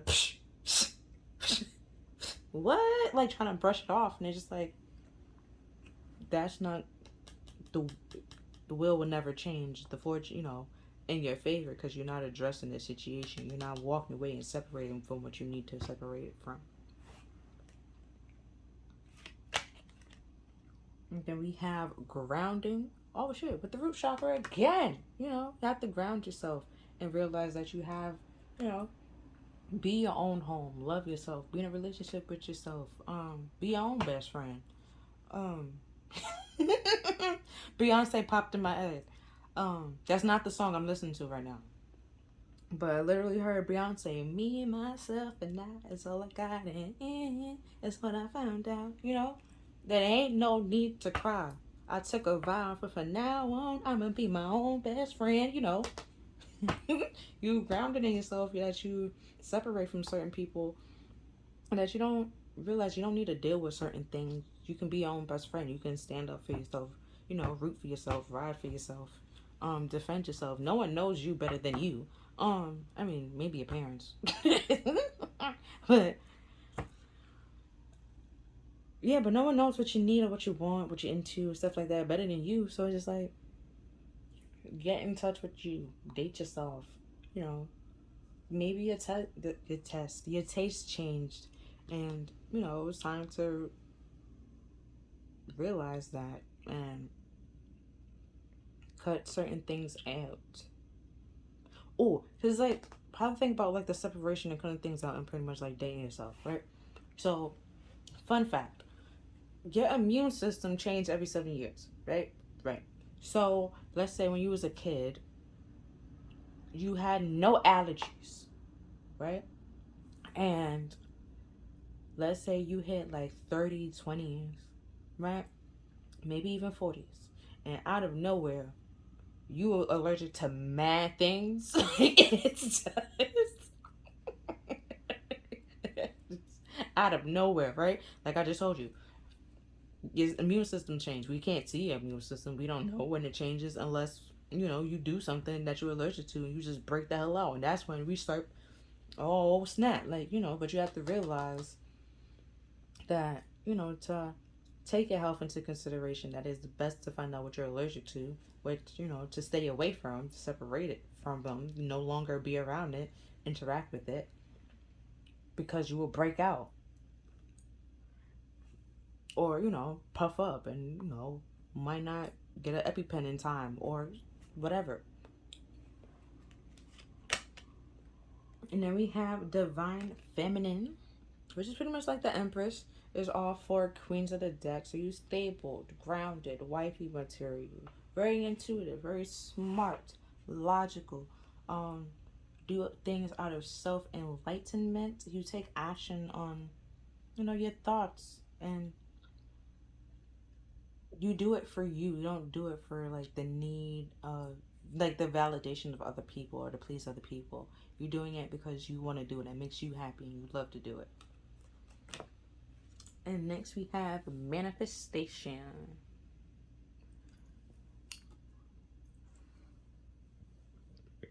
Excuse me. So like the Empress, she just sits on her Empress stone and then attract things, right? Whereas the Emperor, you know, the Empress kind of sort of balance out the Emperor, because even though he learned all four kings in the deck, they all have still have like some sort of problems. They're not fully into balance or like realize, like with the King of Cups, he doesn't realize that it's not okay to just be wishy-washy and give little bits and pieces of your feelings. If you love someone to the moon and back, treat them like you love them to the moon and back. Don't say I love you to the moon and back, but then treat them like you're Oscar the Grouch. Like, no, that's not. Oscar the Grouch hated everybody. You can't say that you love me, but then you treated me like Oscar the Grouch. Like, it's good, realizing that that's gonna cause a problem in the relationship, cause somebody to walk away. And the Empress pretty much help him understand those lessons that he learned, all the things that he learned, to apply them, and realizing that that's because where the Queen of Cups can give the whole cup and receive the whole cup, the King of Cup, he monetize it. And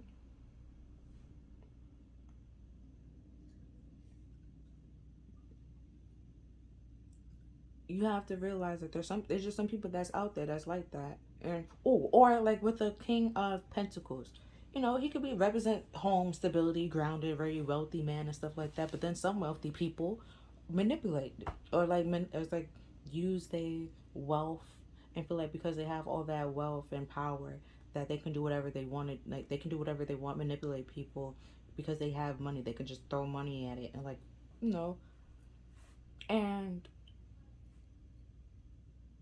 so it's just like that queen of, that divine, that empress, the divine feminine, those type of people, she's not going to pay any attention to because she doesn't need somebody that's going to, throw money at the situation rather than actually addressing the situation and doing, trying to grow and work on the situation. She realized that she want a true divine masculine. If you're a divine feminine, you want a true divine masculine, that's on your level and treat you with respect and love you the way that you deserve to be loved.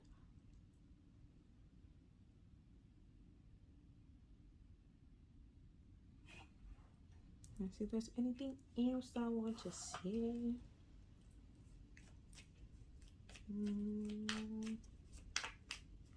Let's see if there's anything else.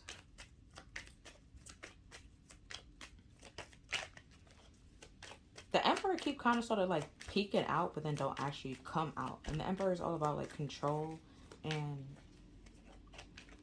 trying to gain control, or like being very controlling or be controlling, right?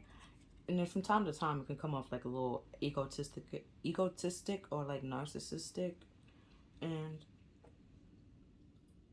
you know, you have to realize and understand that if you're being a narcissist or being manipulative or coming off like as a narcissist, like having narcissistic tendencies, and you know, you have to realize and understand like that's damaging like your relationship with yourself for one, and it was damaging the relationship with other people as well. And because I say like divine feminines, like the Empress is all like understanding and like caring and nurturing. You have to realize the way that you're caring and loving and nurturing other people might not be the ideal way that they want to be loved and appreciated. And it might not even be the ideal way that you want to be loved and appreciated. So you have to love yourself and give yourself that love and care, nurturing and validation that you're seeking from other people. And don't project your ego or your problems onto other people, because then you know they're gonna separate from themselves, separate you from them. You know, and realizing that you know they don't want to deal with. They have their own problems they want to deal with. That's what they have. That's on their plate, and they don't need other people's problems. Then we have the Six of Pentacles. And at the bottom of the deck, we have the Death card. And the Six of Pentacles is about like giving and receiving and generosity. And it could be like breadcrumbs as well. So like with the Emperor that keeps coming out, and I was talking about like the King of Cups before, like he monetizes. So he, and then the King of Wands, right? They both will pretty much, if it comes to feelings, they will tell you what they want you to know, not the whole story, right? They won't give you the full truth and nothing but the truth. They'll give you little bits and pieces that they're comfortable with, that they feel like you should know, that you need to know at this point in time, not the whole thing. And that's breadcrumbing. Next we have the Knight of Cups, which is like gaining confidence to make this offer and to give this offer. So like I said, they will tell you little bits and pieces because they don't have the confidence within themselves to just simply tell the whole truth and give the whole truth. At the bottom of the deck, we have the Queen of Swords. No, not the Queen of Swords, the Queen of Pentacles. You see here how she have this fawn? That's the the Page of Pentacles. You see she's caring, nurturing, loving. Like just like the Empress. She attracts. She doesn't go seek and find. She just, you know, attracts and work on it. And that's all about manifestation. Is you attracting, you put in the work in to attract, you know, fortune, and having the confidence and giving it all you got, not just half-assing it and expecting a beautiful outcome at the end. Then we have the Father of Swords. And, you know, he's all about the truth and like speaking the truth or acting on the truth. And, you know, having good morals and being very logical. Now, at the bottom of the deck, we have the Five of Pentacles. She's all about like being out in the cold. So you might come to this realization that it's because like how you've been treating people, how you act, like, you know, is not the best way to treat people. And that's what's causing you friends and connections and stuff like that. And then what you realize is because you don't really, you know, feel confident enough when you're in this group of people, or feel like they love or care for you. You know, just cut it out. You see the truth, you act on the truth. You acting on that truth, and you moving away from what no longer serves you and just putting you down and making you feel out in the cold. Let's see if there's anything else. Nope. And at the bottom of the deck, now we have the Five of Swords, which is all like sabotage. Could be self-sabotage, or it could just be sabotage in general. Not picking and choosing your battles wisely. You know, not cutting things out and walking away from when you, like, with this knowledge and this truth, knowing that it's no longer good for you. and you just continue to do it anyways. That you're sabotaging your happiness and your fortune and your destiny because you're, picking something that's not meant for you. You weren't supposed to do it. It's not. And it's like, if it's hard and it's not working, that's why, because you didn't, like, it's not meant for you. It's not even like, let me repeat, like, it could be hard, certain things just like hard from time to time, and it's still meant for you, but it's just like you have to take the time out to learn it. What I'm trying to say right now, if with this grounding here, right, in this home and in the root chakra, if you're in a group of people, right, with a group of people, and you always feel alone, or you feel misunderstood, or you feel singled out, or feel like the odd person out every single time, realize that pattern, especially if they like breadcrumbing you, telling you what they want you to know, sneak dissing you from time to time, right? And or little sly, or like simply projecting, right? Or like little sly comments as well, right? Or you do one thing and then out of nowhere they copying you, and you realize that, or they just trying to copy you and just be you in some way, shape, or form, but then trying to down you. Like, that's, you realize that's weird, and it's best to just remove yourself from that person. Right? You picking and choosing your battles wisely. Like, walking away doesn't make like you might lose one battle, but you didn't lose the war, right? Look at the Civil War. Who knows how many battles the North won and how many battles the South won? At the end of the day, we just know the North won. That's all it is. That's all we really need to know. Okay? And it is what it is. Like, I was saying Paul Revere in the beginning, like, it didn't matter why Paul Revere was out there, why it was just him and stuff like that. All that matters at that point is, like, he came in, said, the British is coming. The British is coming. I don't even know if that man fought. Okay? Like, all I know, he came in on the horse and was like, the British is coming. British is coming. Wake up. British is coming. They woke up. They came outside. British no longer have, cause or claims in America. It's just, it probably was like rushed or like, but they found the truth and they stood up for that truth. Just like you need to stand up for your truth and express your truth, and realize that what you're asking for is not too much. It's just enough, and it's good enough, bro. You deserve love and deserve respect and deserve to be treated properly. But that's all that I'm seeing for this reading. If you like this reading, please like, share, and subscribe. Other than that, I'll see you next time. Bye. It's a vibe all the time. It's no surprise. Hello, pile 3. So you pick the Knight of Wands. So on here it says a young man to 25 years old. It doesn't have to be a man. Alright, it doesn't have to be a man. It could be a female. Just somebody in their 20s to like 30s. With an important letter or important message. A couple of things about the Knight of Wands. He gets called like the player, because he's hot and cold. Like, he's brave, courageous, but he can also be a little like a player because he's flighty. He can come in real quick and leave real fast. And yeah, he's always like taking action and have no problem taking action, being bold and courageous and free spirited.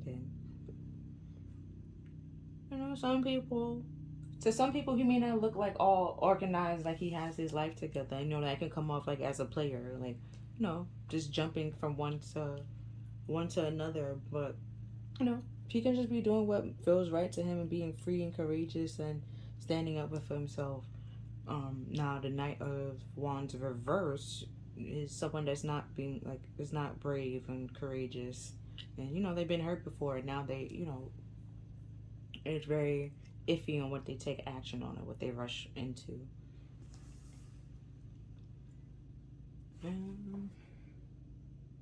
Yeah, that's pretty much all I have about the Knight of Wands. So I'm gonna get the cards down.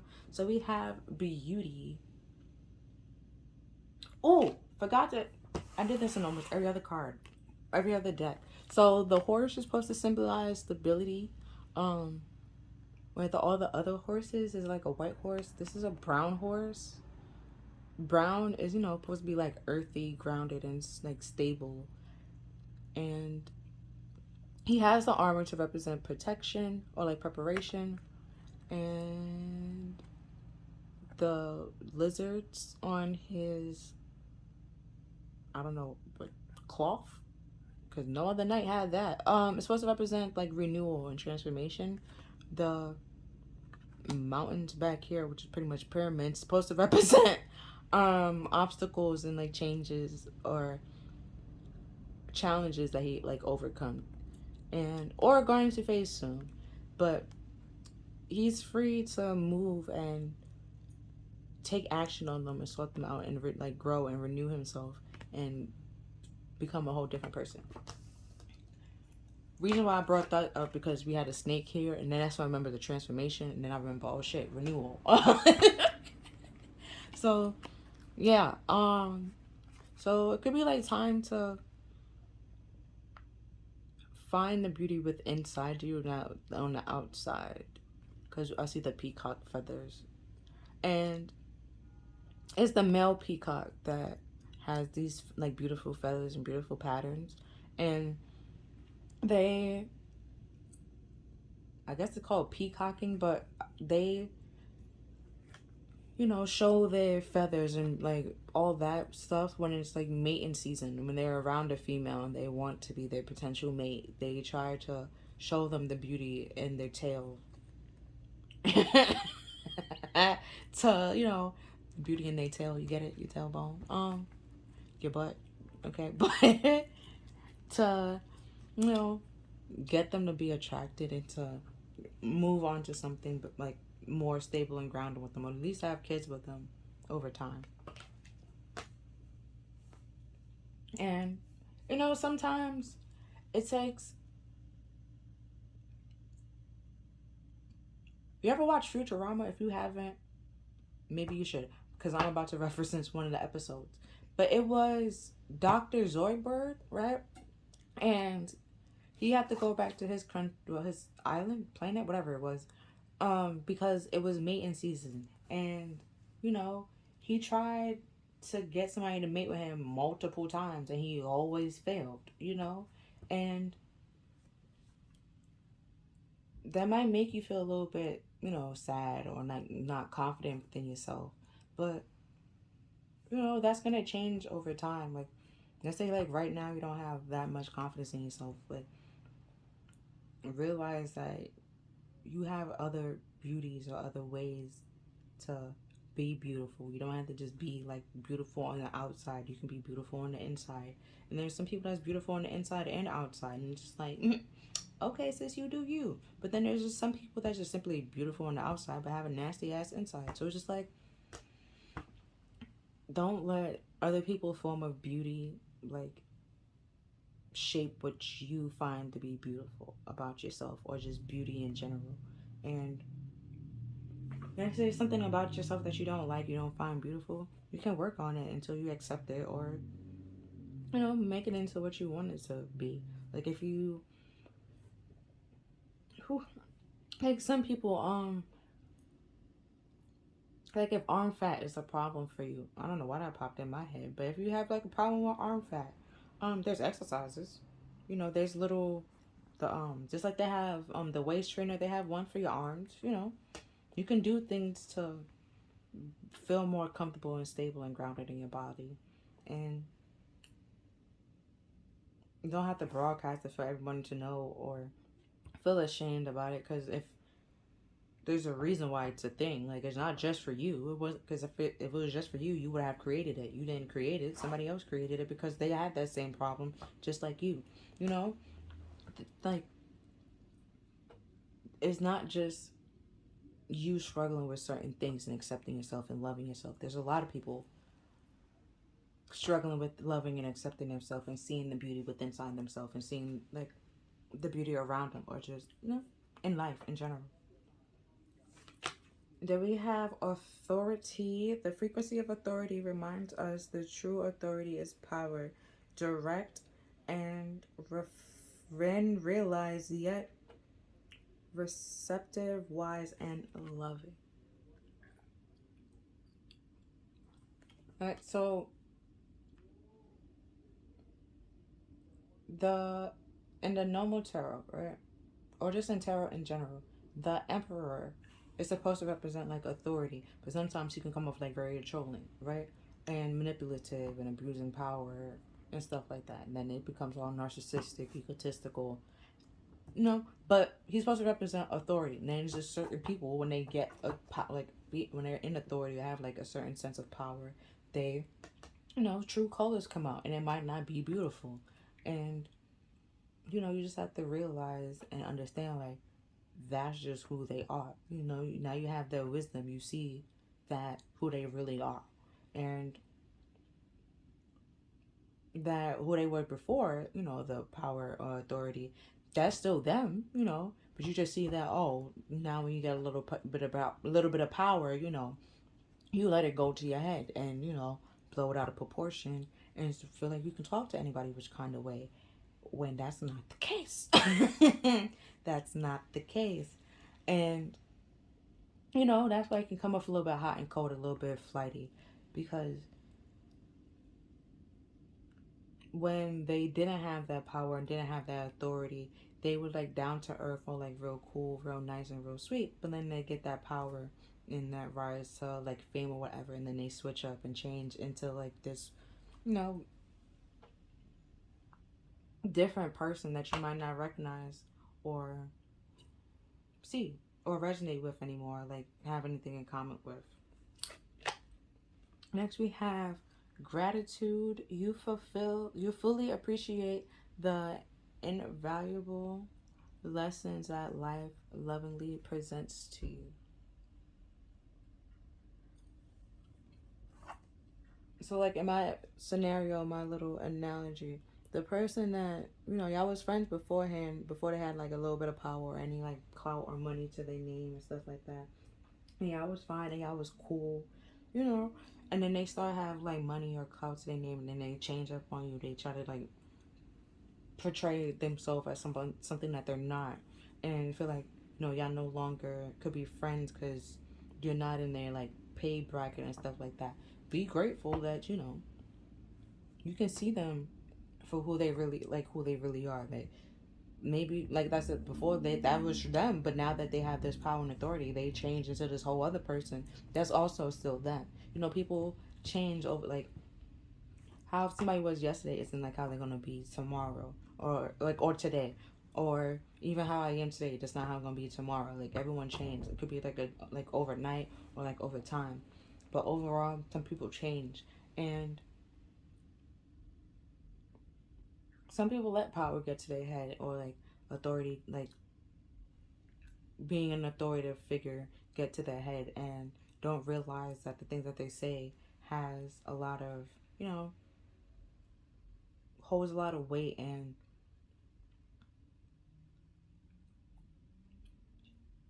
can cause a lot of like problems if they manipulate or don't say anything, or like take that into consideration and stuff like that. Like some celebrities, they come off as being role models, and then you learn some things about their life, or you like actually like follow them and realize that they should not be in power. Okay, like, but you're just happy and grateful that you learned those lessons, you receive, and still love them, and you acknowledge them, but you like wish and hope that they get grow and get better, which is the Hierophant card, which is after the Emperor, when he's all and the Hierophant is supposed to be about like healing and tradition, and like religion. Like religion's supposed to be like healing for certain people. Like if you have like a lot of problems, you're supposed to have like a God moment, or like return to a spirit source or your religion, and like try to get that sense of clarity to heal in order to move on. And, be grateful that he's always there to listen, or they're always there to listen, whatever gender you put to it. They're always there to listen and hear you out and help you.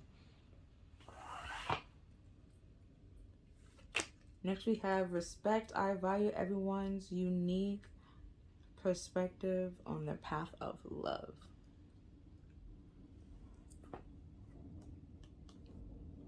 Alright, so with that person, like, you might not like the fact that they changed and switch up into this person that you know you don't really, you're not cool with or nothing like that, but you respect it, right? You respect that they was honest, well, not even honest, they, you know, was at least being their self. They was, you know, you might not understand why they switched up and changed like that and why they became the person that they became, but you respect the fact that you on your own path, they on their own path, and if that's what's making them happy at this point in time, you letting them be, and you're gonna continue moving on to what makes you happy. You're not trying to bring down anybody else's happiness or let anybody else bring down your happiness. You continue to move forward and being grateful and happy with your life, and not let anybody, you know, try to control what you got going on. What just popped in my head was Real Atlanta of Hollywood, of Atlanta, like, who gonna check me, boo? Like, you just, you know, you happy and grounded and stable in yourself that you know what you did and you have no problem doing it again. Or, you know, you said what you said. I said what I said. And you will say it again. Okay? Like, if you did it, you did it again. You will do it again. Okay? If you said it, you will say it again. You don't care. You have authority over yourself, and no one is gonna check you, tell you what you can and can't say, what you can and can't do. Oh, or in Love and Hip Hop Hollywood with Tammy and Scrappy, and she was like, nobody gonna tell me where to go and right. Then nobody gonna tell you like where to go, how to move, who you can talk to, who you can't talk to, and stuff like that. So it's just like you respect what they want. They respect you. Respect their wishes. Hear them out. But if it doesn't work for you, you're not gonna let nobody run you, because only you run you.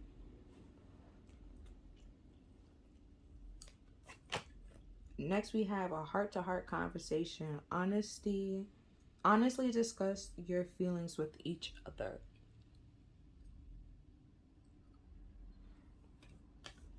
So, like I just said, if it's, well, in that scenario, it was Tammy and Strappy. I mean, and I forgot what the problem was. I'm gonna be honest, but that's just what she said. Like, no one's gonna tell me who I can't, like, where or who to go, like where to go, how to go, how to move and stuff like that.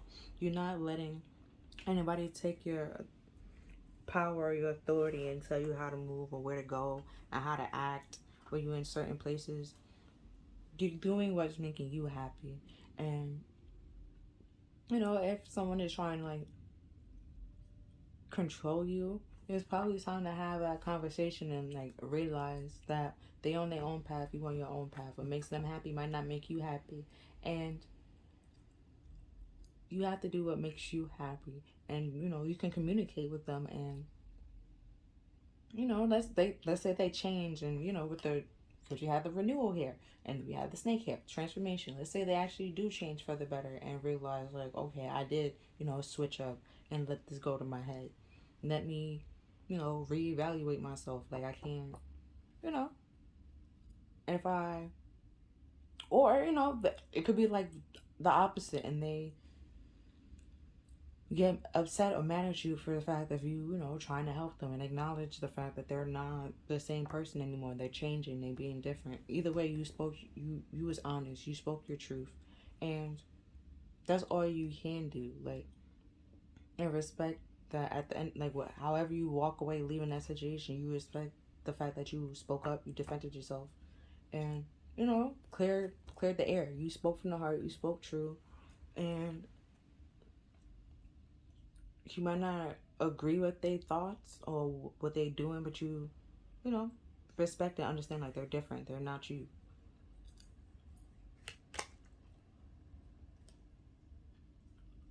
Okay, we got the devil reverse. So with the devil being reversed, could be like a very cold, dependent situation, or just not very cold. It could be just a simply codependent situation, and you're not seeing that it's codependent. You're giving your power away to somebody else, and you know, could be happy and grateful with it, and everything's all fine and dandy. But you know,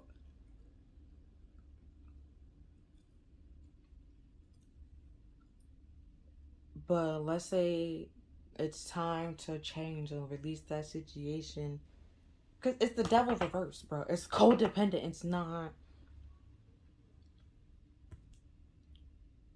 It's you're not a separate person, and that person is not a separate person.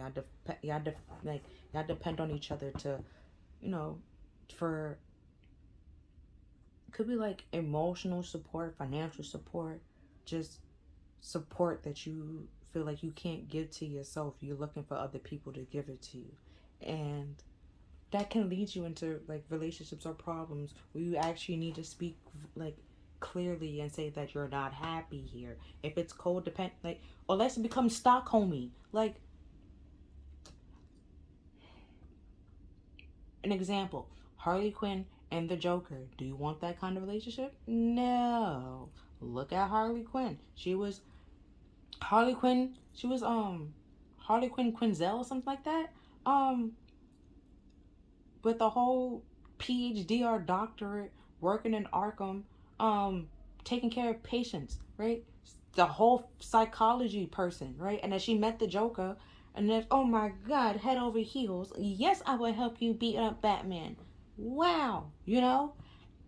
And, you know, that becomes a codependent situation. And at some point, she had to realize that the Joker doesn't really love her. He just uses her, and like, he cares, don't get me wrong, but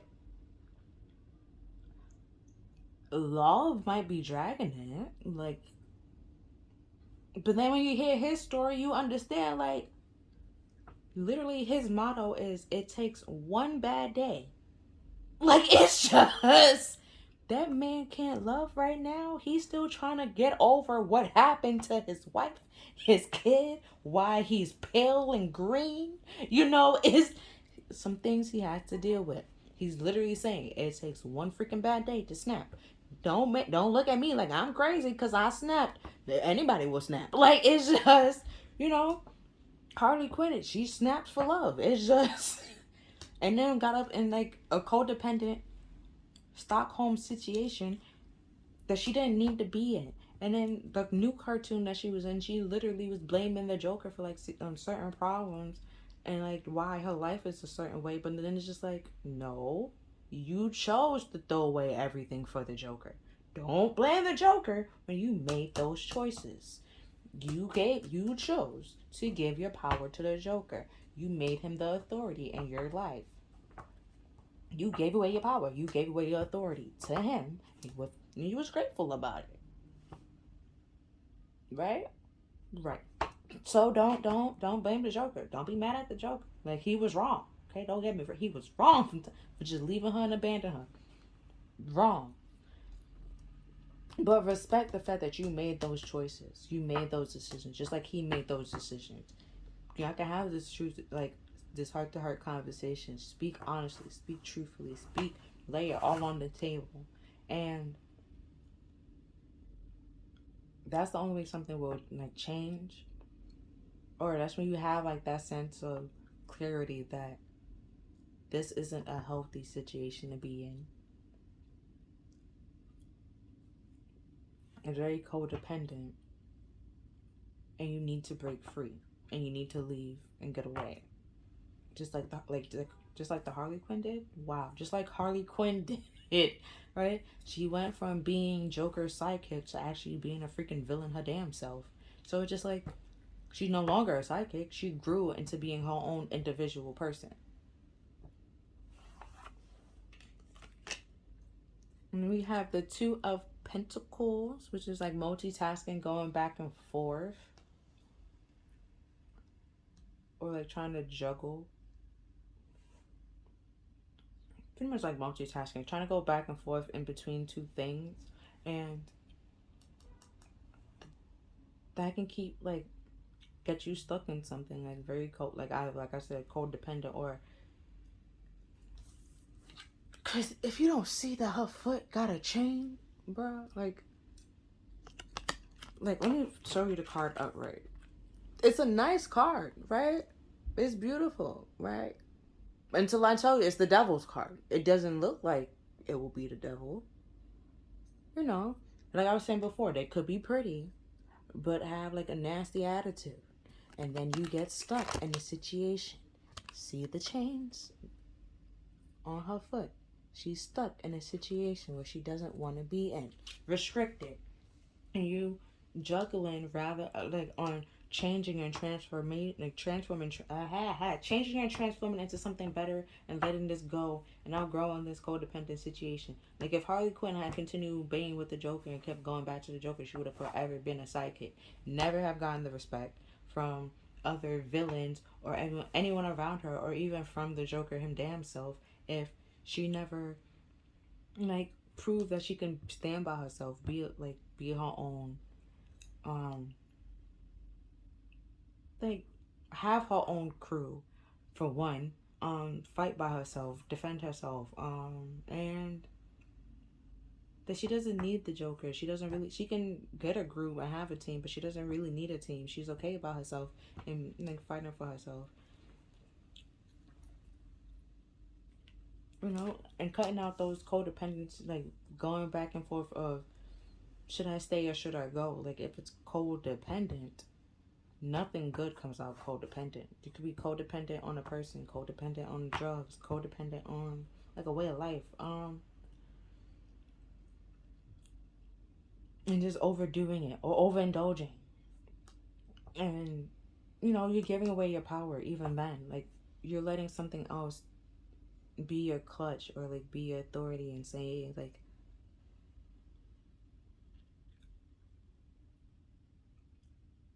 how much you do something or if you should do something, something like that. Because like I'm gonna use the tarot deck and clarify why the devil reverse came.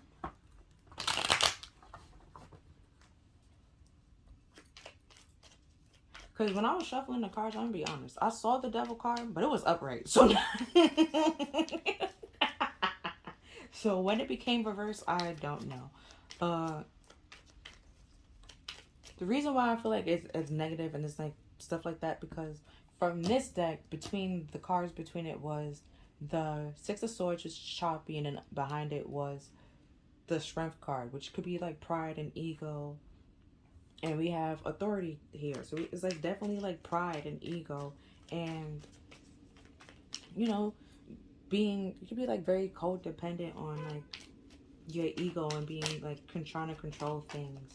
And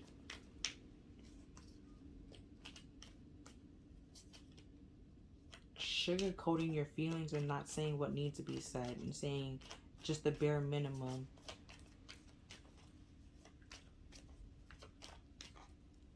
And that could lead to like a very cold dependent situation. And then again, with the romance deck, it was the Strength card. So it's just like you have to put your ego down and realizing that, or your pride to the side, and realize that you made these choices as well, and stop blaming other people for your life. You have to take accountability for yourself. And, you know, respect it. Respect that you made those choices, and respect the fact that you realized that that wasn't the best choice for you. And, you know, be grateful that you realized that shit too. And that you respect yourself, that you don't want to put yourself through that situation anymore.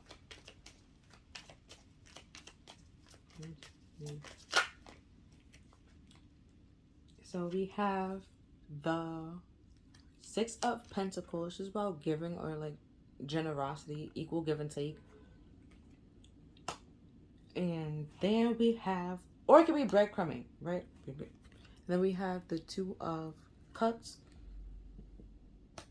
This is two people coming together, communicating, conversating with, like, either have similarities and stuff like that. And sharing their feelings with the Six of Pentacles. Sharing their feelings and giving giving the whole truth and nothing but the truth, not just little half truth and half of the story. Let me see if there's anything else.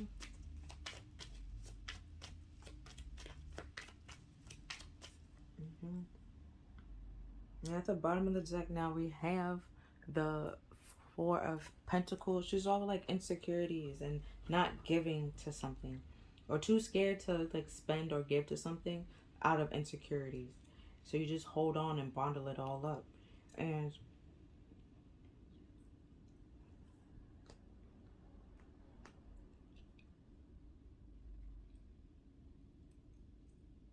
okay, so you're very, either you're like overindulging or doing it way too freaking much, right?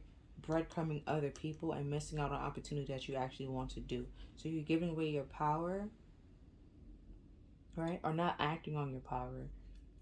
But pretty much giving away your power and sabotaging yourself because you saying no to things that you actually want to say yes to, and then saying yes to things that you actually want to say no to.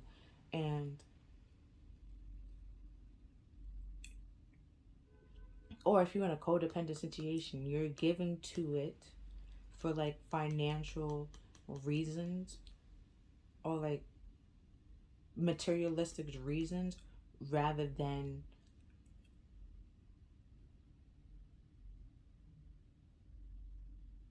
like, because we have cups here. I was gonna say like rather than giving it for like love reasons, but it's like we have two, like Six of Pentacles, and then we have like Four of Pentacles. You're giving to it because you're afraid to be alone. You're staying there because you don't want to be alone. You're scared to be alone, and that causes a codependent situation because you don't want to. You're scared of that person to leave, so you become very clingy and needy, and try to buy things to keep them around, or they trying to buy things for you to keep them around, and that's like love bombing, and then it's just toxic and codependent, and just that's not real love, really. So just like that's why I have authority here. It's just a power play. And narcissists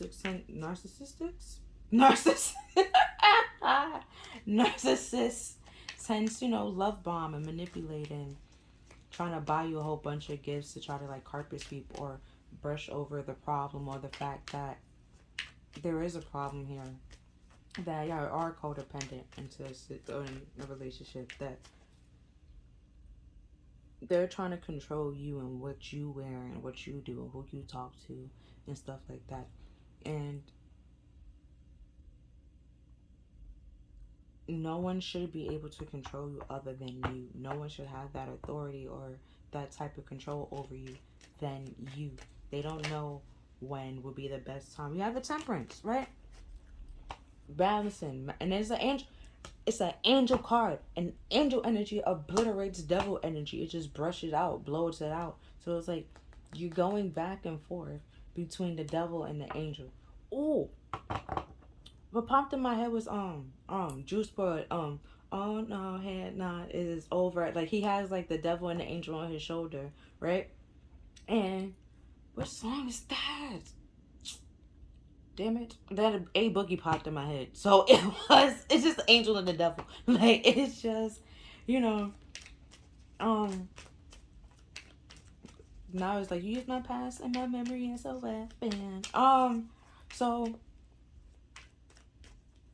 let's say like that giving and taking. Like let's say you like have a lot with them. You have like a lot of history, and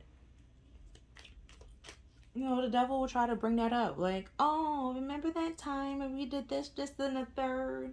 We should do that again. It was so fun. And you'd be like, yeah, that was fun. And the angel just like, no. It was fun, yes. But then remember the after part when they did this, like that's like the devil energy literally obliterates like the bad energy. So you're going back and forth between like the devil on your shoulder and like you should listen to the angel.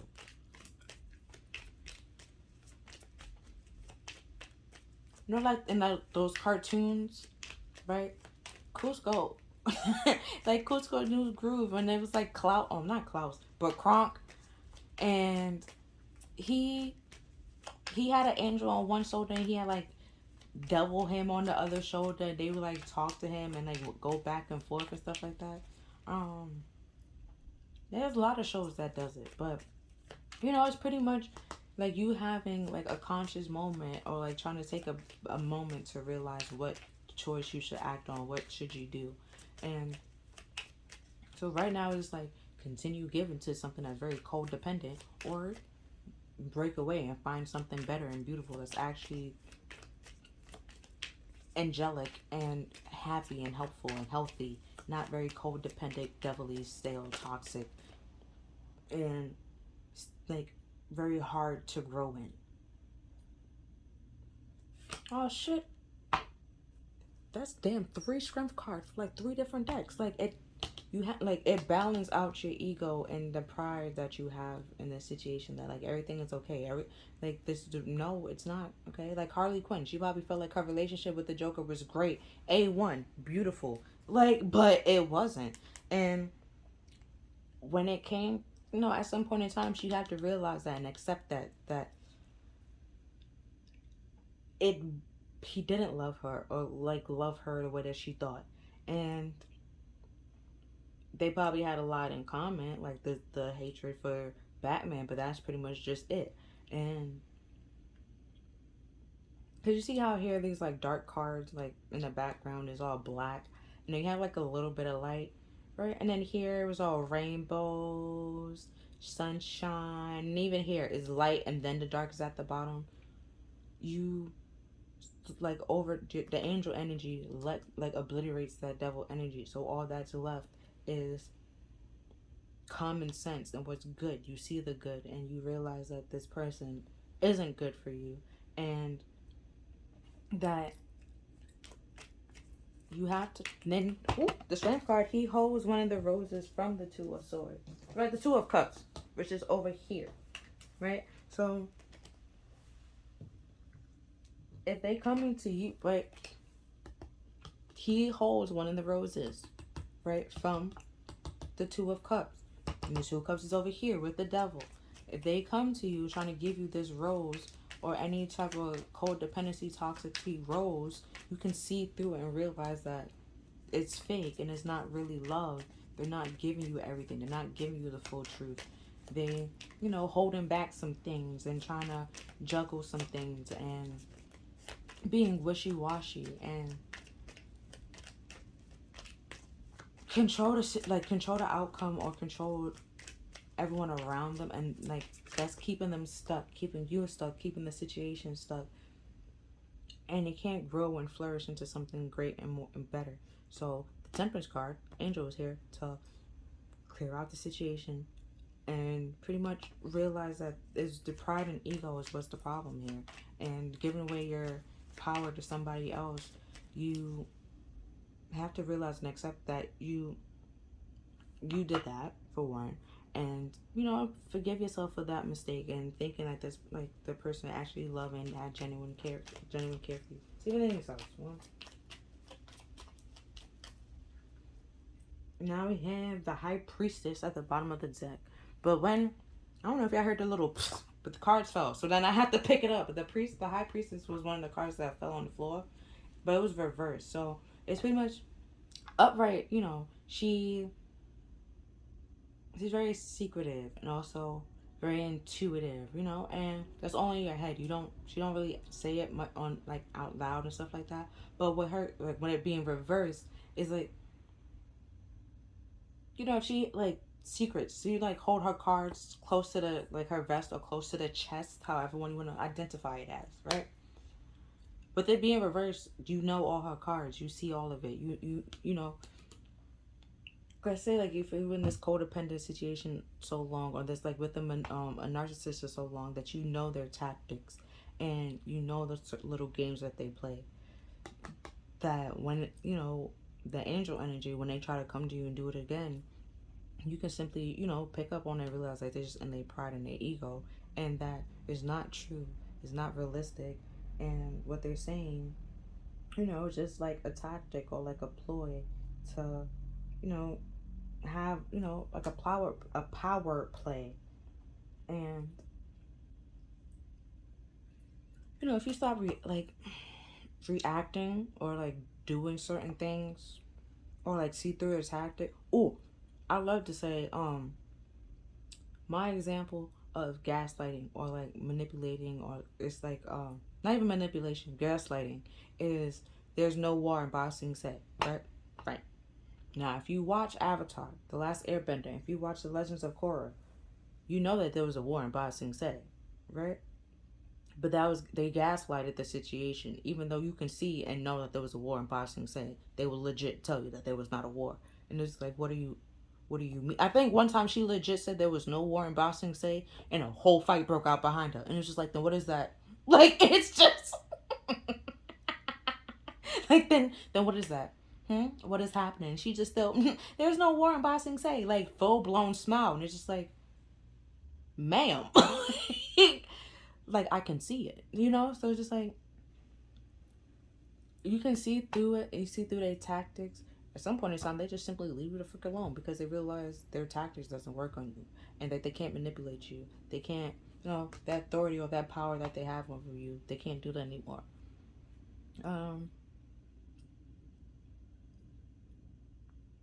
They kind of sort of make like I kind of sort of paint that person to be like a puppet master, but yeah, like you, in a way, you know, you won't dance when they tell you.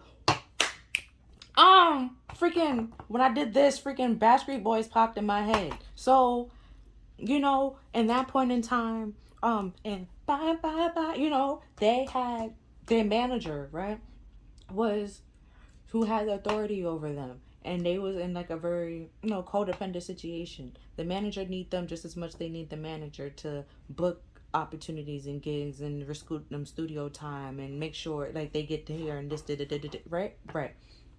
But that manager was very, and they pride in their ego, very, you know, trying to control the situation, how much money they get and stuff like that. I forgot what the hell was their problem, but in that scenario.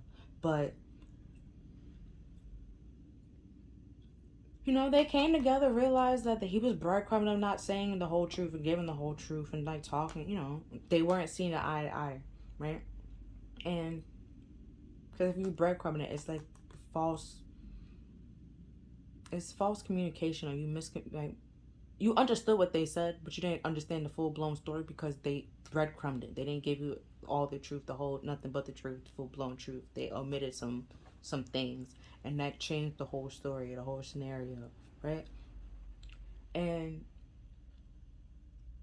you know because no, it's not Backstreet Boys, it's NSYNC. How many? It was like 5 of them, I think.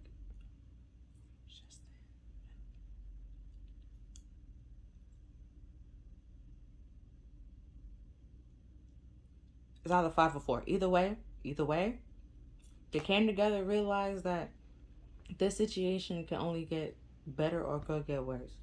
Either they can work together, make him come clean, actually like give them more money when they were supposed to, or they can just simply get a new manager, a new agent, right? And they did exactly just that. When they filmed Bye Bye Bye, that manager tried to come on set. He had no authority to, because he was no longer their manager. They legit wrote that song. Bye Bye Bye. Bye Bye, right? To not only fire their manager, okay, they got money off of it as well. And then they did a whole music video that he wasn't even allowed to even see, come on set, none of it. You know, they took back their power and found another agent that wasn't, you know, manipulative and controlling the money or stuff like that. Like that agent, all his cards that he played, any, you know, lies that, you know, that he normally would have said that would have like got them on his side. He played that all. They already know that he was lying and who he was, and they saw it clearly that, you know, you shouldn't be our agent anymore. You know, and we need a new agent. Bye bye. Like, it's just they didn't want to be his little puppets anymore. That's why they started off on like the little, you know, with the little puppet master, right? he was supposed to be the little puppet master and telling them where to go and how to be and, what stuff to do. And they said, nope. Like, bye bye. Like, we're not doing that anymore. Release. Let it go. Next, we have inner voice. So you could have like like the no, that little nudge or intuitive message or like a feeling you just can't shake. It's your inner voice trying to tell you like something isn't right. Or like if you're talking to somebody and something isn't adding up and you're just like, that don't make any sense. That's your inner voice saying like, that don't make any sense. Something is not adding up. They're lying. They're breadcrumbing. They're omitting something. If someone's projecting their problems onto you, it tells you projecting. Or it's tell you however way, shape, or form. Sometimes for me it comes out as like show quotes or oh, it was like one time I didn't like somebody and they was lying, right? And I knew that they was lying. Or like I felt like they was lying. So, I had to listen to my inner voice to really feel like if they was lying. And at that point in time my inner voice was Maurice from Big Mouth. So they lied, right? And all that popped in my head was rage, rage, fucking rage. So it's just like, they was definitely lying. They had 3D me messed up. They had spiritual me messed up. We was all just messed up that day because it's like, why are you lying? Just tell the truth. Like, just say what need to be said and let me move accordingly. Like, it's just, if you have a problem with me, say you have a problem with me and let me know. Okay? Just so I can move accordingly. I won't come around you. You don't come around me. There's no need to pretend like we're fine and we cool when we're really not. Next, we have color. You see, about the rainbow here. And all the other colors was dark and, white, black, and red, which are my favorite colors. I have no problems with it. But, it's very dark color. Well, except white, but it's very dark colors. And red is supposed to be about your root chakra and how you all feel about yourself and feeling grounded and stable in your environment. You can feel grounded and stable in your environment. It's just codependent and very toxic and you in it for others materialistic gain or like superficial reasonings, and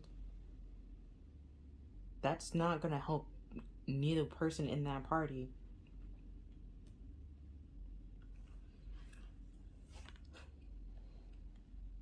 And that's why it has to transform and balance. Like I said, that's the devil, and angel energy obliterates devil energy. It's showing you that this cannot continue and go on. You have to find the beauty within inside yourself. You have to take back your power and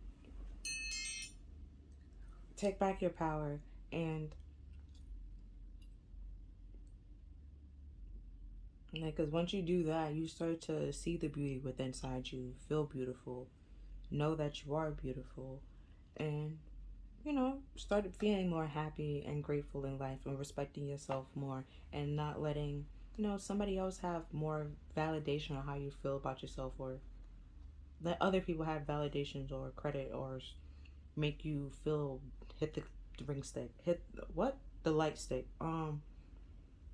make you feel any which way about yourself, because you already know that you have all that you need within you and you're leading and guiding yourself the way that is best for you.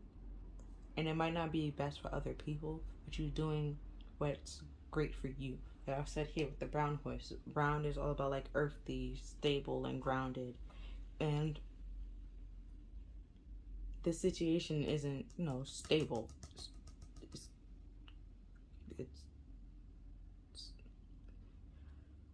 It's codependent. It's like an addiction.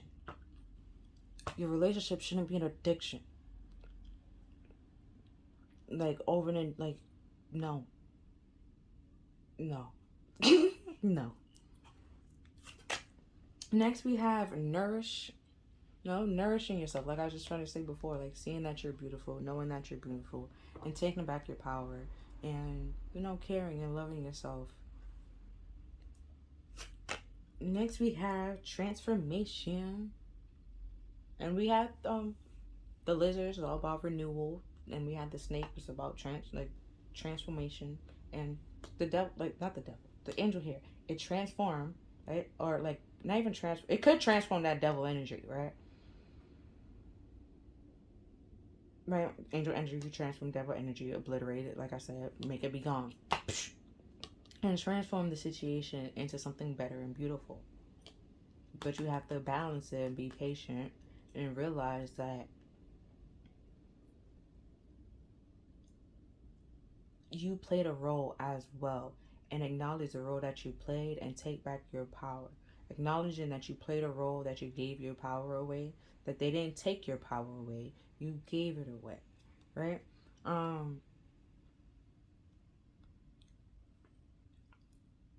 Unless they actually started crossing boundaries and stuff like that, and you simply said that you don't like it, but you still stayed there because you didn't want to be alone. You still gave your power away. I mean, they took it, but you didn't have to stay there. You gave it away still. And transform that. Realize that you don't have to stay there. You don't have to be there. You can leave. You can walk away. You can break up with them. um that's caring and nourishing yourself.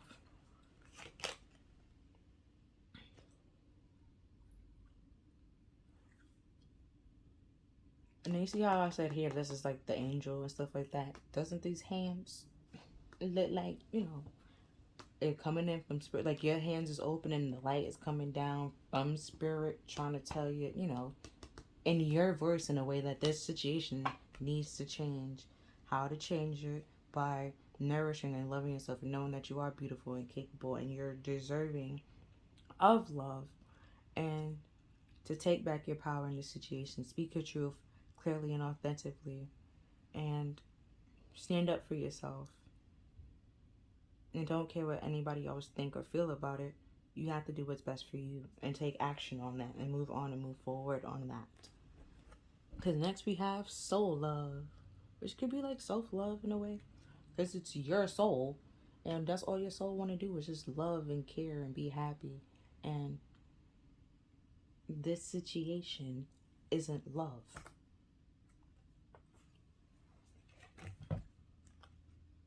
Vista Pizza is like knowing everybody's connected. See how like we have the circles, is that everybody's connected, but we all have our own separate differences. And we're connected to spirit and connected to source in all many different ways, and nourishing that and loving that and appreciating that and accepting that. And in the Mystic Martians deck, I believe it says like divine feminine and like fertility and stuff like that. Like realizing that you're not alone in this journey. There's a lot of other people in like codependent situations or codependent friendships or relationships, but it's the love for themselves, or the love and the respect that they have for themselves, that helps them transform out of, like, help them leave that situation and move on to something that could lead to happiness or something better and beautiful. A life that they are happy with, that they, because the divine feminine is pretty much like the Empress card. She doesn't need anything. She doesn't want anything or anything like that. She attracts. She just sits on her little throne, doing whatever she needs to do, just being, because she can do it by her own, on herself, and she just attracts opportunities to her. And she could say like, no, I don't want to do that opportunity, yes, I want to do this opportunity, rather than saying no to things she actually want to do because she's not confident in herself. No, she has the confidence, she knows she can do it, and then know that she wants to do, and she acts on it, rather than saying no to something that she actually wants to do, and then saying yes to something that she doesn't want to do because it was easier, or because she knows she can do it. No, that doesn't, no. Like, if you want to say no to it, just say no. Point blank, period. You can explain if you want to explain it. If you don't want to explain it, you don't have to. no is a no. You don't have to say no because no. Do you want to go outside today? No. Why? I just don't. Like, it's just, I just don't. You know, but if, you know, they ask why, if you want to have the heart-to-heart conversation, you have that heart-to-heart conversation with people. But don't say that you want to go, like, don't say that you want to go outside and you really don't want to go outside. And then be outside and be like, why am I out here? I should have stayed home. Da, da, da, da, da. You the one that said you want to go outside. Like, you know, take action and stick to what you say and act on your words. Take care of yourself, because no one knows what you need. No one can read your mind. If you're in a codependent situation, you have to realize that it's codependent. Like Belle, right? She, like, it was a nice little story. That's great and all. But when you think about the fact that she fell in love with her kidnapper, not even her kidnapper, she fell in love with a person that was keeping her prisoner. Like, they became friends over some point in time. That's fine and that's cool. That's dandy. But then that's become a little Stockholmy, okay? Because she can't leave. It's not like she's able to interact with the Cubs and stuff like that, but she's not interacting with the actual. Her father never came to visit her and stuff like that. Like, you know, so she had like, there was nobody else there but this person. So of course she's gonna like fall for him. It's just, you know. And then at some point he realized he really do care for her, and, you know, wants the best for her, want her to be happy. Then he let her go, and she came back because she cared and loved him too. So it was like, at that, you know, that point, that was sweet and that was cute. It was no longer Stockholmy. That's when we found out she genuinely cared. Like, she genuinely wanted what's best for him. But in, like, Harley Quinn, in the Joker situation, that's completely freaking different. Like, it's completely freaking different. Like, the Beast in that lesson, he learned his lesson. Don't judge a book by its cover. Don't just, you know, think that you're better than anybody just because of the money that you have. Because you're not. Give people the chance to show you what they got. And, you know, respect everybody. Just like how you want everyone to respect you. But that's all that I'm seeing here for this reading, part 3. If you feel like this reading resonated with you, please like, share, and subscribe. Other than that, I'll see you next time. Bye. It's a vibe all the time. It's no surprise. Hi there, Power 4. Welcome to your reading. So you picked the Knight of Pentacles. On here it says a young man to 25 years old, visitor message, okay, message, to share. But it doesn't necessarily have to be a male. The reason why I say male, because movements in the tarot are supposed to represent masculine energy, taking action and stuff like that. Anything that's involved movement.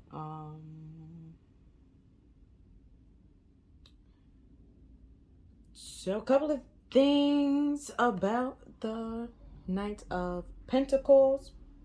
He is, I've been doing like the signalism. What? Signalism? That's not a word. The symbolism for like each knight, for each card. So he has a brown horse, but like, is that brown or black? Hold on. Like a brown or black horse, okay?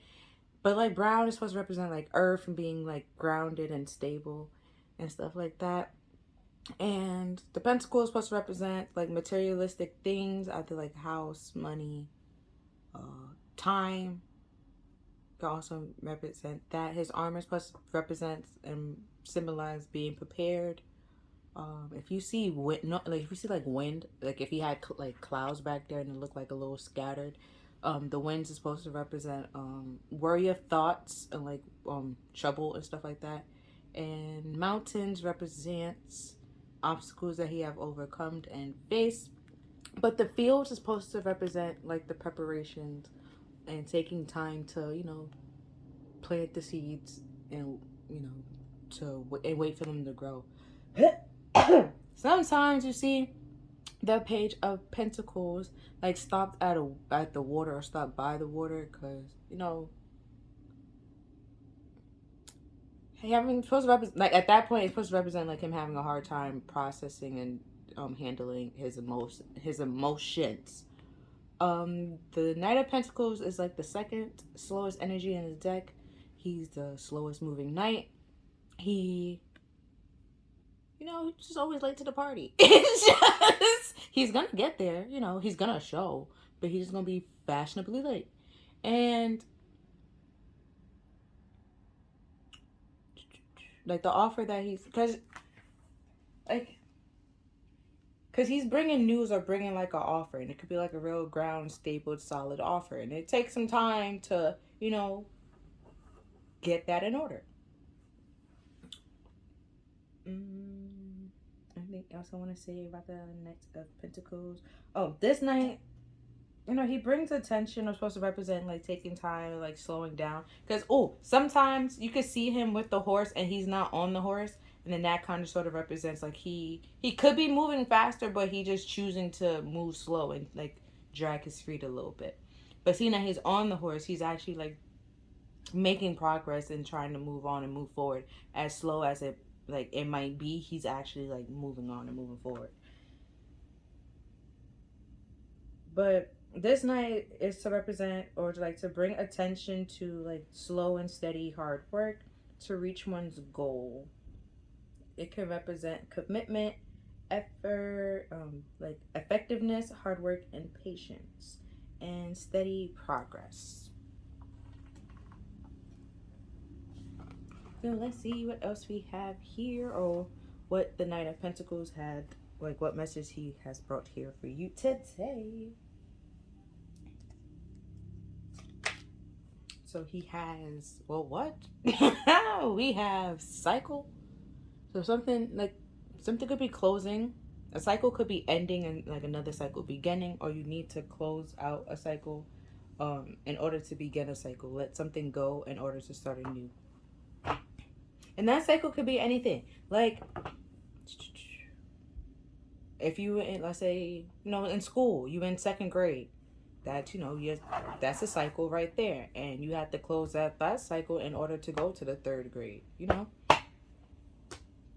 Little cycles that make a whole big cycle that you graduate elementary school and you moved on to something else. It's like little cycle within like a bigger cycle, pretty much. So, or like in video games. I don't know why I always use video games analogies. But in video games, like, they have little side quests, and like, but they still have like the main storyline, and sometimes the main storyline ties into like a side quest. So it's like, you could be like, imagine this is the storyline, or okay, we're gonna go this way because you can see it. Imagine this is the storyline, and like her here, or like little spots over here, little side quests, and like it's still attached to it. You can like go do the side quest over here, and then continue on the main storyline. And sometimes you're on the main storyline, and then you found out that there was a side quest that you ignored. Now you have to go back to that side quest and stuff like that. But it's because it's all part of a cycle, and all lead to something bigger, and for you to understand it. So like I was saying before, we're second grade. You have to finish second grade, understand the stuff that's in second grade, and that you like to, in order to move on to third grade, so you can understand the stuff that you need to learn in fourth grade. Like, it all builds on top of each other. And then we have entrapment. It's not. August Alsina popped in my head. I'm sorry.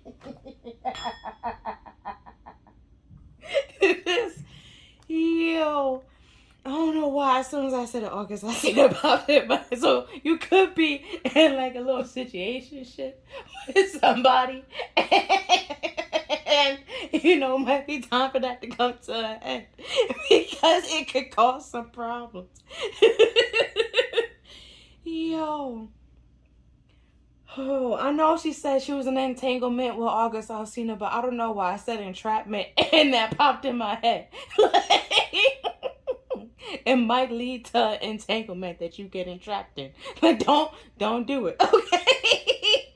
Like, oh, woo. Oh, that's not. Oh. She said it with a straight face too, and then Will was like, "Jada, come on, like what?" Entanglement. She was like, "Yeah, I got into an entanglement with August."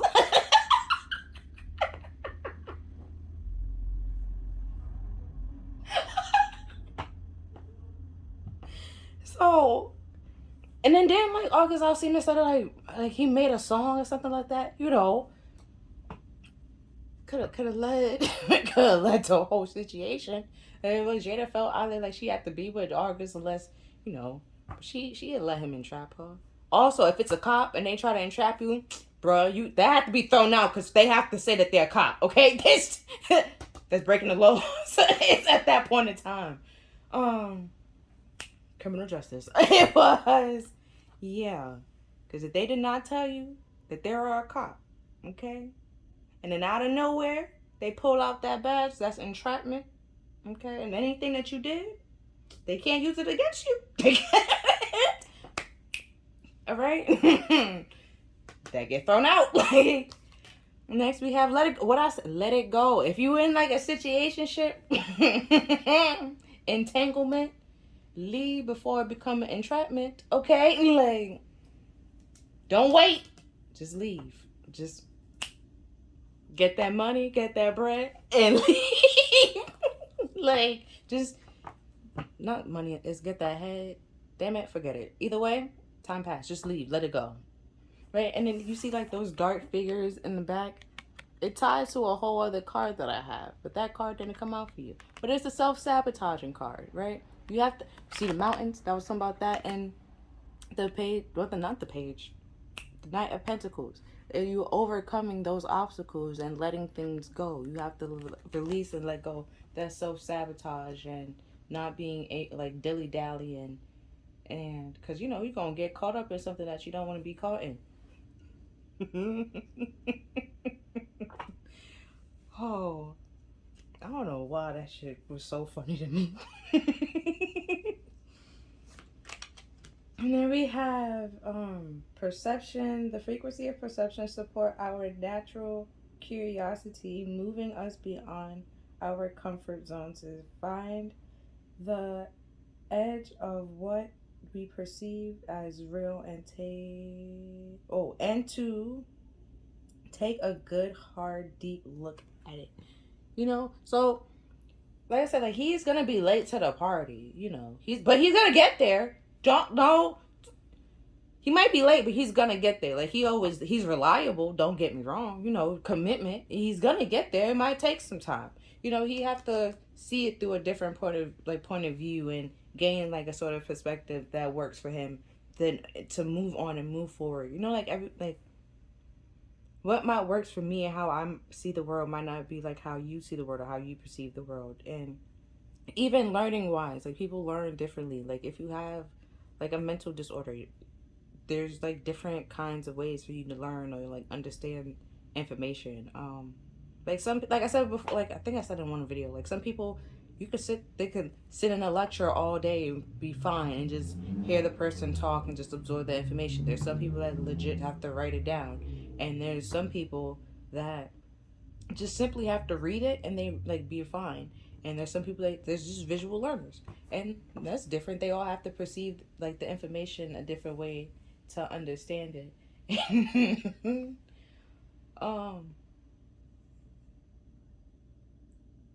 Or with Jada and Will, you know, she just had to use a different word.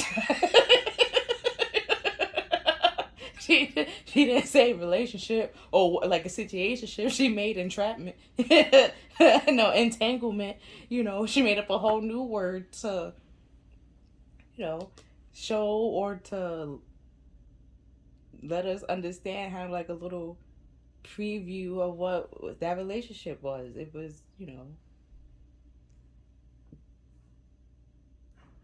I guess she was trying to say they wouldn't say that they was dating or anything, but there was some emotions there, they, it's, it just, it was a situationship that people weren't supposed to find out. And, she was able to let it go or like close or like keep it quiet, and somebody else wasn't. And then we have empowerment. The frequency of empowerment support our ability to show up fully and completely. Uniting us with our others in the deep trust that we all are connected through the same source.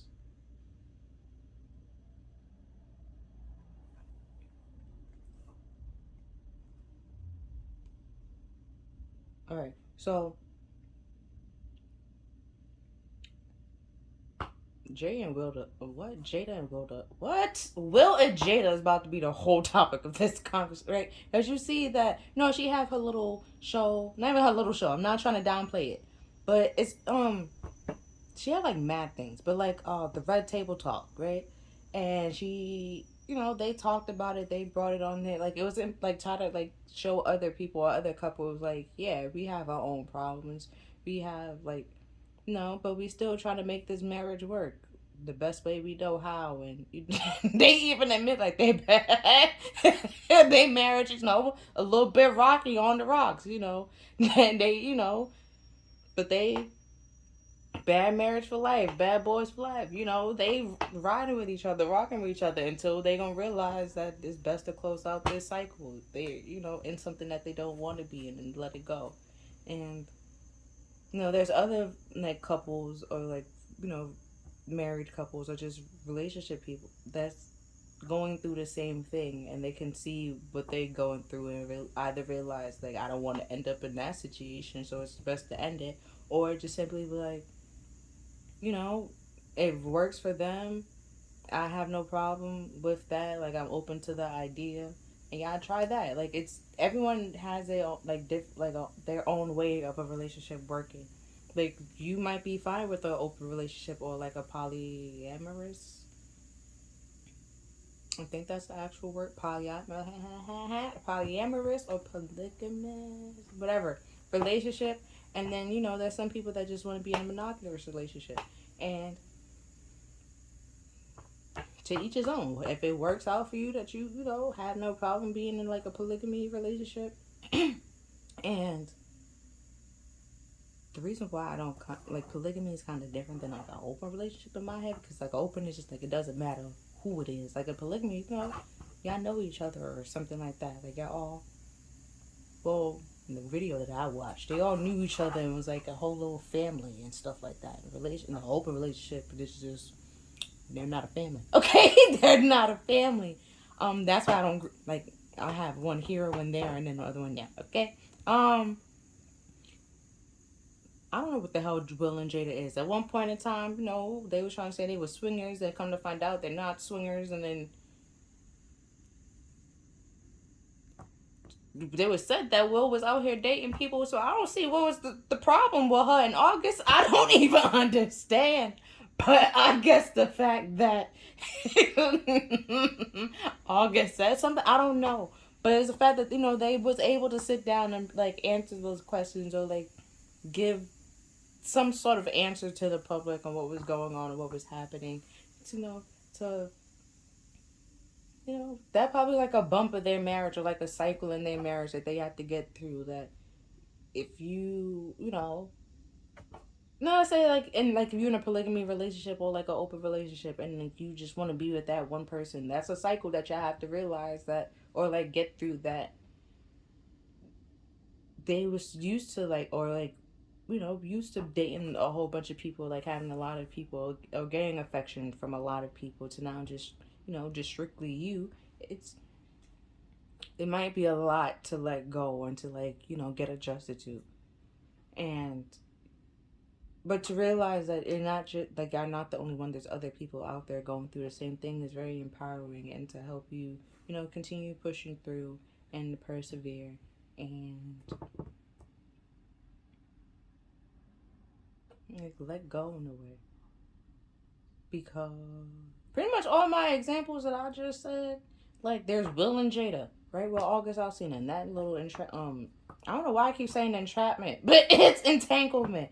But if it's legit entrapment, it's in the legal system that a cop can't entrap you. That's you. Anything they find, they get thrown out. So it's just like you're not the first person that would have got caught that way. And either way, that's against the law. That's why it's against the law, because they had like a whole bunch of cases of people doing it. Like, and somebody had to stand up and bring it to the attention, bring it to the forefront, so that it's, help other people so they don't get caught up in the same situation or stuck in the same situation that they were stuck in.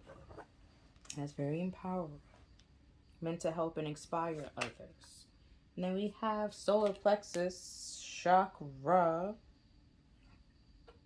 And then we have the frequency of the solar plexus is the yellow The yellow flower of life, supports our sense of self, our personal power, and our willpower, as well as our knowing of who we are and what our contribution is into the world. To the whole? It's to the whole. Or it's to the world. Either way. But yeah, because the solar plexus is all about like taking action and taking power.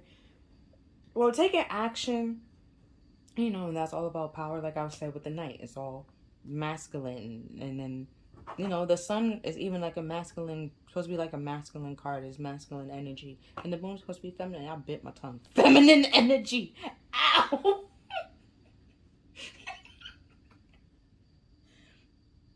Ow. And then the sun card, supposed to be like Leo energy. And, Leo's is all the lions. And, there's lionesses, but female lionesses. And,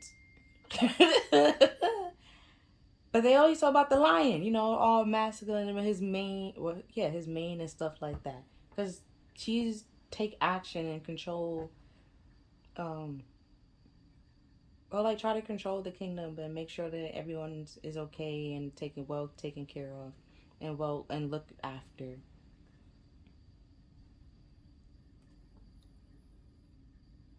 Now I don't know why, like so if you didn't like Will, Jada, and August Alsina, you could say Mufasa and whatever Simba mother name was. I legit forgot.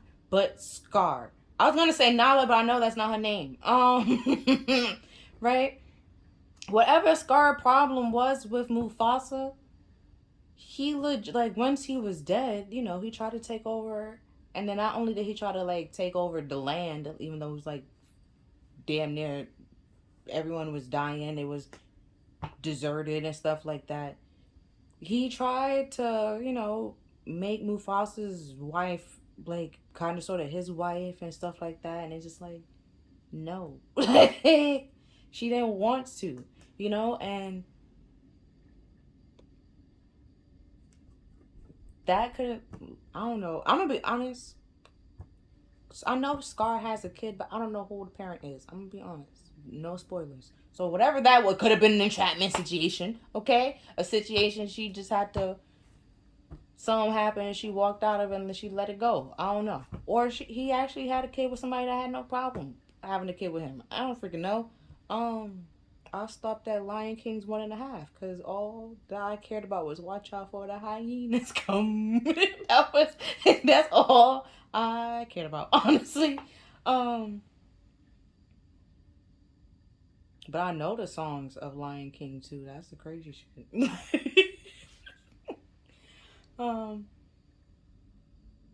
Or even there, right? And because everybody didn't like Scar and stuff like that. He was this bad person, and now he have like this son, and everyone want to treat him him bad and stuff like that because of Scar. So he had like a cycle of people like just pushing him away, throwing him to the side, leaving him out, casting him like away. And then there's some people that probably did take him in, right? But they did it under like a pretense of trying to just realize this is 6, 7, 8. So it was like increasing. Like let's say like some people took him in and was like, oh yeah, we would protect you and stuff like that. Or, they took him in and like pretty much made him be like a servant and stuff like that. It was like, oh, know your place. We took you in because no one else would have taken you in and da da da da da da and da da da da. At some point, he had to leave and like from that situation and realize that they don't love him, they don't care for him, they just trying to use him, or they just like everybody else. Like he's still alone even when he's there. And if I remember correctly, I think Simba trying to become his friend at some point in time. I don't know. Or it was Simba kid. Somebody to try to become that man friend. Okay? And then like he realized, that not everybody is, as mean or harsh as Cole. There's some people that, see, don't judge a book by its cover, don't care about your past, the way you came from. They just, see you for who you are. It was a cub. I don't even think the cub no freaking Scar. Like it was, so it's just like, it doesn't matter who Scar was or who Scar is. Like that child is not him. So don't treat that child as if it's him.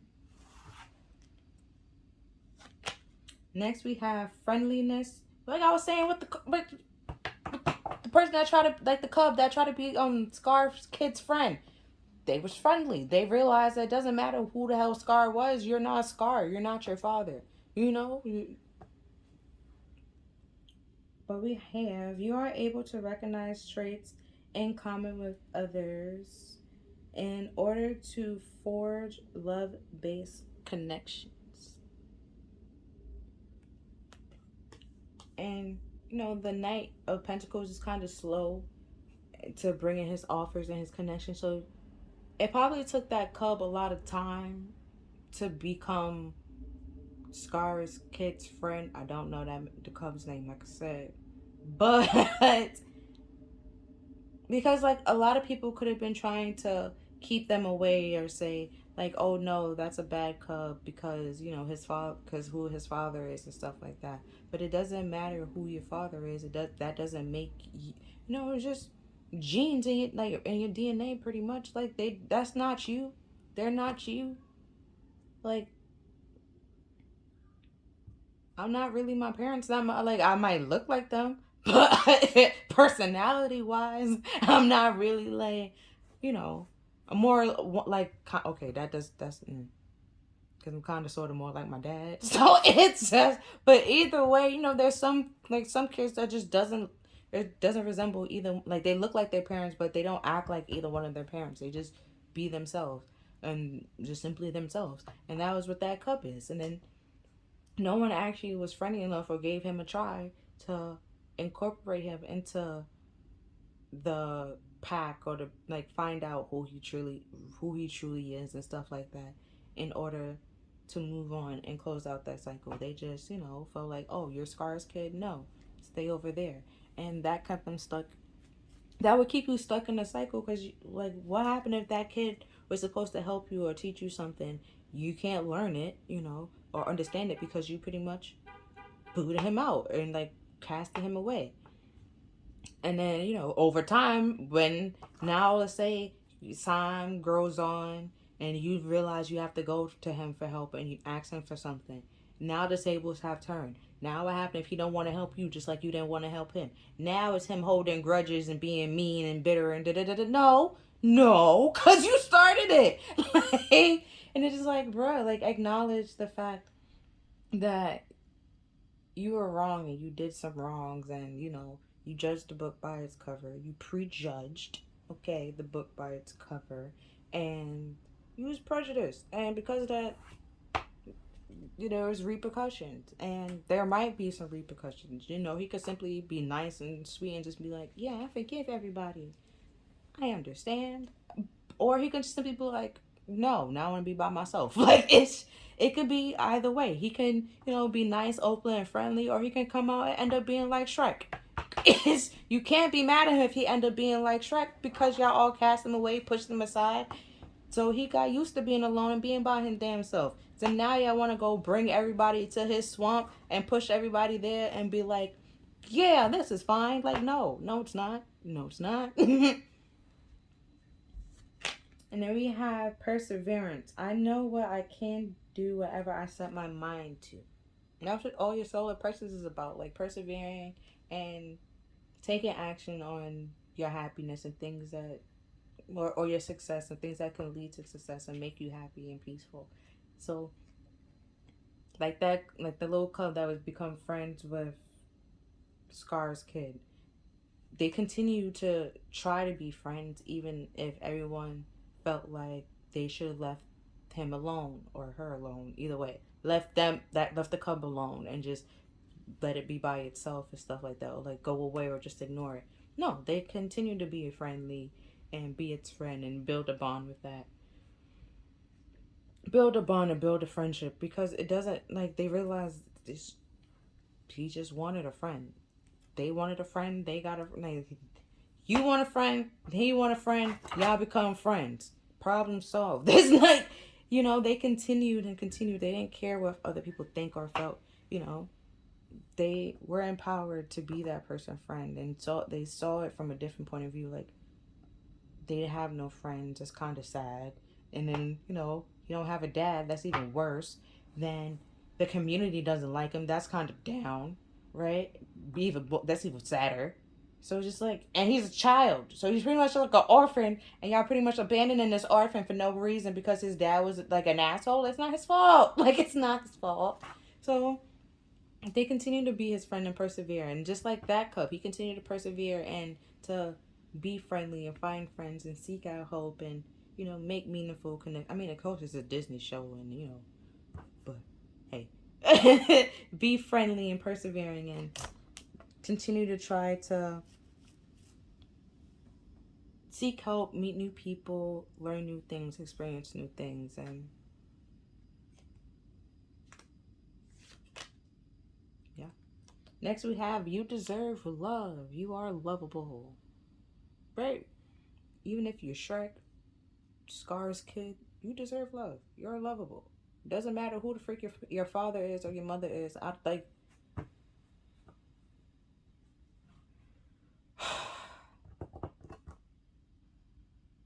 don't know why. No, not going. That's dark. I'm not gonna go that dark.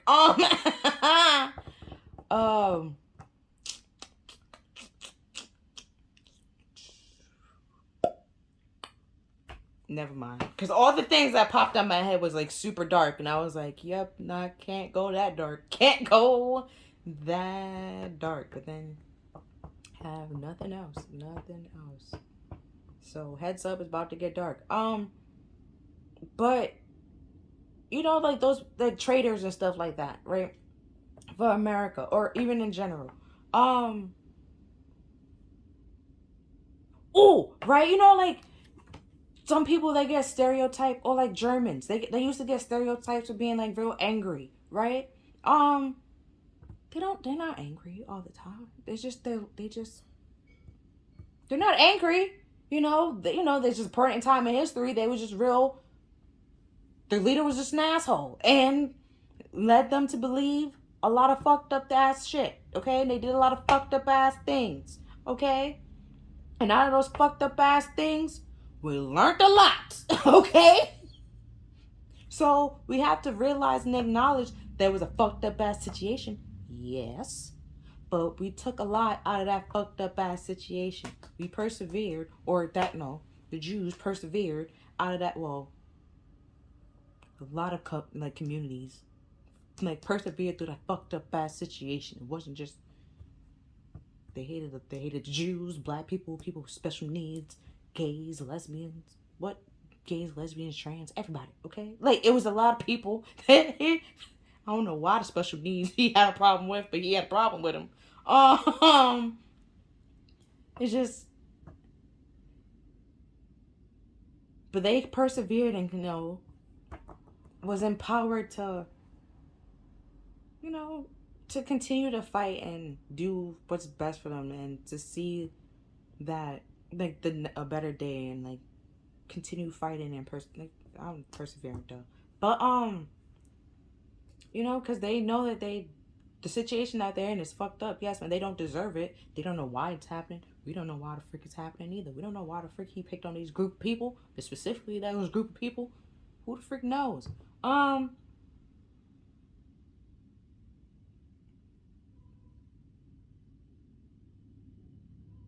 it's like you release it, you let it go, and like over time, you slowly start taking back your power once you realize that no one freaking knows why a man did that shit, okay? And it was fucked up, yes. But, I mean, he died. And then, like, anybody with that name pretty much changed the name because of him. Went into hiding because of the fucked up shit that he did. Like, all of them went into hiding because of the fucked up shit that they did. And then it's like, even like little groups, that understand that we have no problems being public and talking about, their ideals and stuff like that. But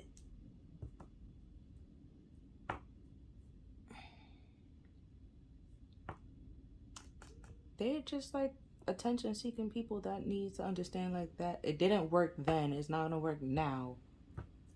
You need to let it go, put it to rest, put it to end,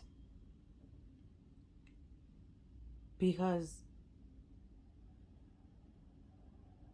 you can see like perseverance, like hope and like faith and stuff like that. Even Pandora's box popped in my head. So like like Pandora's box. It had like when she opened it, she let out all these plagues and viruses and diseases and stuff like that. But at the bottom of the box was hope, because even though like there's a whole bunch of disasters and stuff like that, they like that things are gonna turn around, or you have hope that things are gonna turn around. And if you have hope and faith that things are gonna turn around, things will definitely turn around for the better. You start releasing things, and just like keeping it to the waistline and just start kicking stuff off, like letting it go freely, because you know that it's not serving you and something better is going to come in to replace it.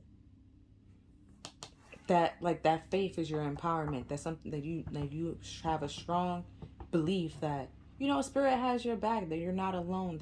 They see that you're struggling. They're fighting with you. They fighting your battles along with you. You might not see it, but they're there with you, fighting along with you while you crying. They probably out here fighting while you crying or crying along with you. You could you might be having some sitting right next to you crying while the others fighting your battles while y'all cry. Like we don't know, okay? We can't see them.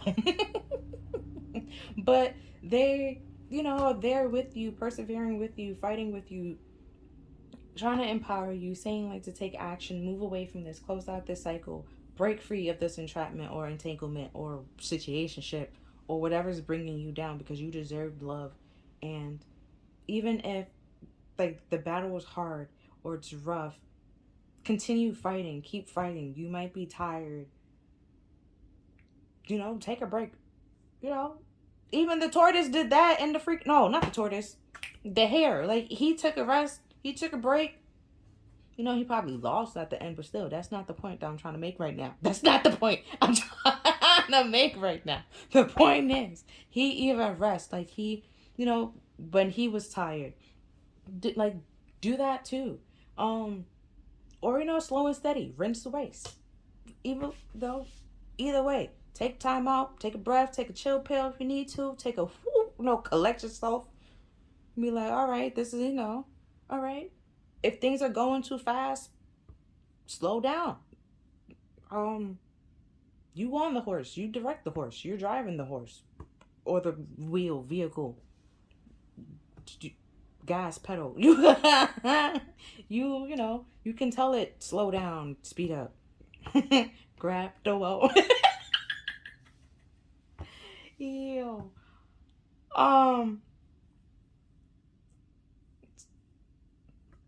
Yeah, I'm just gonna read the next card. So we have the four of talking about breaks and taking a time out and rest. We have the four of swords. It's like I'm pretty much taking a break, a time out, a rest. Resting to gain back your strength. Like if you were in this like entrapment and you like that we have letting go. So let's say you was in like a situation that you was stuck in, and you was just waiting and buying time till you was able to break free, and now you're free.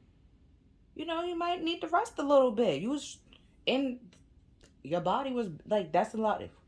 If you're in some like a stressful situation, your body like stores all of that like all that stress is in your body. You might not be able to sleep comfortably and well and stuff like that. So it's like once you like get out of that situation and go somewhere, you might actually need to like rest and relax so your body can like okay, go back to normal in some way, shape, form, like and like back to its new normal in a way. Because that situation, it might have been stressful. Now you might have PTSD a little bit, and now your body have to find a new normal. But you have to persevere, find that new normal for yourself, and realize that this situation, change you. It changed your perspective and change how you see the world, and now you have to adjust and adapt to it, and you might need that moment and that time to be able to do that.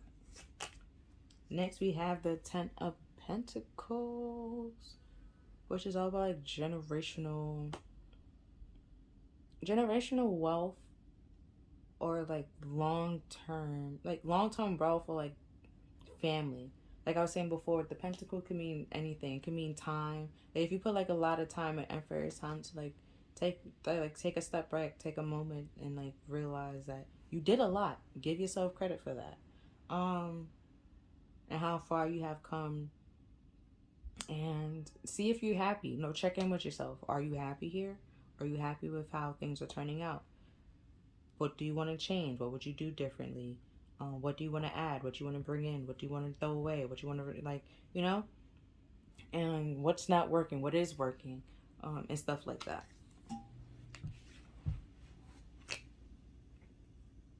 And then we have the Nine of Wands, excuse me, which is pretty much also persevering, but it could also like you being defensive and building up a wall and not letting people in.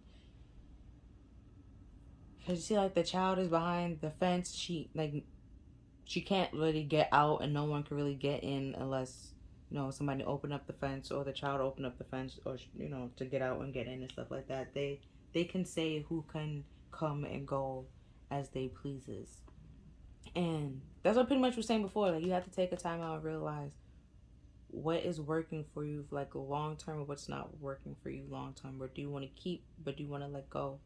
What do you want to add and incorporate and grow on and build on? And we have the Page of Wands reverse.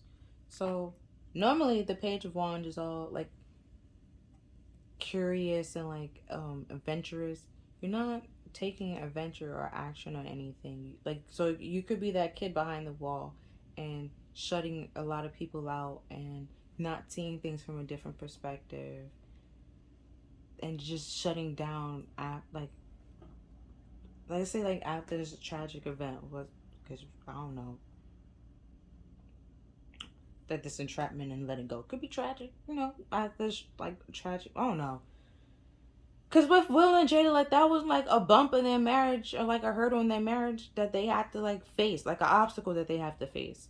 And let's say after that, like if they did get a divorce, they were just like, yeah, I don't want to date anybody. I just want to be by myself for like ever.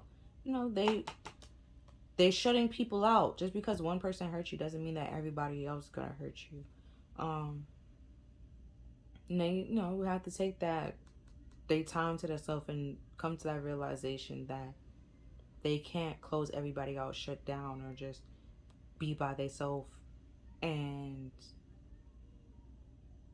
try to keep everybody at arm's length because they fear of being like they scared of being hurt, or think like they did something wrong, or that they aren't lovable. Because there are people that love them and has no problem giving them that love and showing them that love. It's just some people don't know how to love certain people correctly. And, or just certain people just don't know how to love correctly. And there's people that do. And, you just have to find out who love you, who loves you the way that you want to be loved, or you feel like happy when they like getting love and like from them and stuff like that. They love this pretty much entitles you to know how you want to be loved and what works for you and stuff like that. You can find out your love language, or they have more than just love languages there now. So you can find out a lot of things. And find out the people that like communicating or showing you that they love you through those like little ways, and the people that aren't. And then rather than keeping them around and keeping everybody else at arm's length because of how a certain group of people hurt you or affected you in a way, take your time, weed them out, and just rather than just letting anybody in and just being any and everybody's friend, like no. Take the time out. See if this person can, will be here for a long period of time before like you just spill your secrets or like tell them stuff. Then we have the Four of Wands reverse. That reverse was out of nowhere. And then the Ten of Pentacles. Well, the Four of Wands leads to the Ten of Pentacles. But with it being reversed, it's like a relationship or something, or like a connection that's not going to lead to the Ten of Pentacles. It's really just short term, pretty much. Or, one person's putting in all the work, all the effort to build it to something where the other person isn't. And that's not going to work in like a family or like a friendship or in a company. If it's two people, both parties have to, be responsible, put in the work and put in effort in order to make it grow and be long term. And so if you see how like here they're dancing, I mean, you can dance by yourself, don't get me wrong, but with certain types of dances you need a partner. So it's just like you can't do that dance by yourself. If you need a partner, they have to put in the effort, know the dance in order to like make it work or make it come out as beautiful and as like elegant and stuff like that. Then we have the Eight of Wands reverse. Put that all right here. And the Eight of Wands is like an unexpected. It's supposed to be an unexpected movement. But whether being reversed, there's no movement or action being taken. And it's still like out of nowhere and surprise, but no, just out of standstill, out of nowhere. And or like let's say like here they was dancing, at some point in time y'all just start freaking dancing, she just run off like in Cinderella. Like everything was fine and out of nowhere she just ran off, and action, that if the prince never decided to try to find who the shoe belonged to, the situation could have just ended right there. He could have just let it go and moved on to somebody else, and she would have continued being stuck serving her stepmothers and her stepsisters.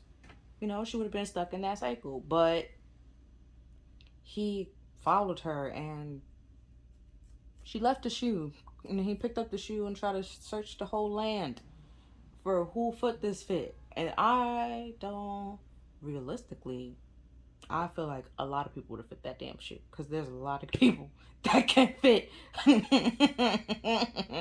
like a certain size. But I guess, that's not the moral of the story that they're trying to paint to these little kids. And she had never went to the ball or like sneaked out. She would never been able to meet this prince, and then she would never become like a princess and become Cinderella and stuff like that. She had to persevere and at that point in time she had to disobey people, but she also like had to obey the fact that like she had to be back home at a certain point in time So they are none the wiser. And because I think the first time they like messed up her dress or like ruined her dress. So if they actually known that she was actually there, it would have been more like of a problem and stuff like that. And so that's why I was like pretty much a surprise when the prince came and wanted people to try on the shoe. And they even then they try to put her away and lock her away like, oh no, there's no one else that lives here. And then she just comes down and like put her foot in the shoe and it was just like, oh wow, it magically fits, you know? It's just like even those people that try to hold you back or keep you back won't be able to insert like when spirit is there or like, you know, is around helping you. People that's trying to keep you back or hold you back, they have no power and can't be able to do that. You just, you know, have to be confident and have faith and, you know, hope and, you know, confidence, hope, faith, all of it. That spirit is like holding behind your back. They got you. They don't, they're wishing the best for you. They want the best for you just like as you want the best for you. So rest, take that moment, see what worked out for you, see what isn't working out for you. Know that you deserve love. Look at how you want to be loved. What do you think love means to you? Because love can mean a lot of different things for a lot of different people. Like I just said, there's different love languages.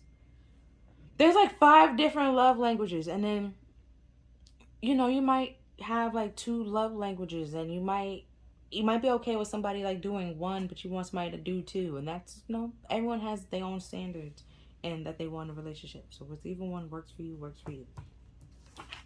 Then we have the moon reverse, and that's all about like secrets, lies, and deception, or like hidden agendas. Is like super hidden, like suppressing them, um, and keeping it down and trying to keep it buried. That could be like why things are not taking action, or no, why no action is being taken, or why things are not moving, because you're not. It's your mother. Pick it up.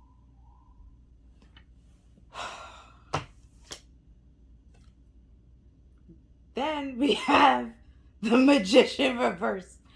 Not reverse, upright.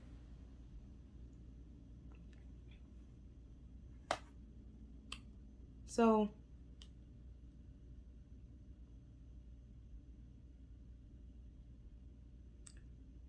if you're taking action and things are not really working, it could be like, because the magician is an action card, but it also could be like karma, as well. So, or like a trickster card, an illusion, and stuff like that. You have to realize that you're being fed an illusion, and that's what's slowing you down.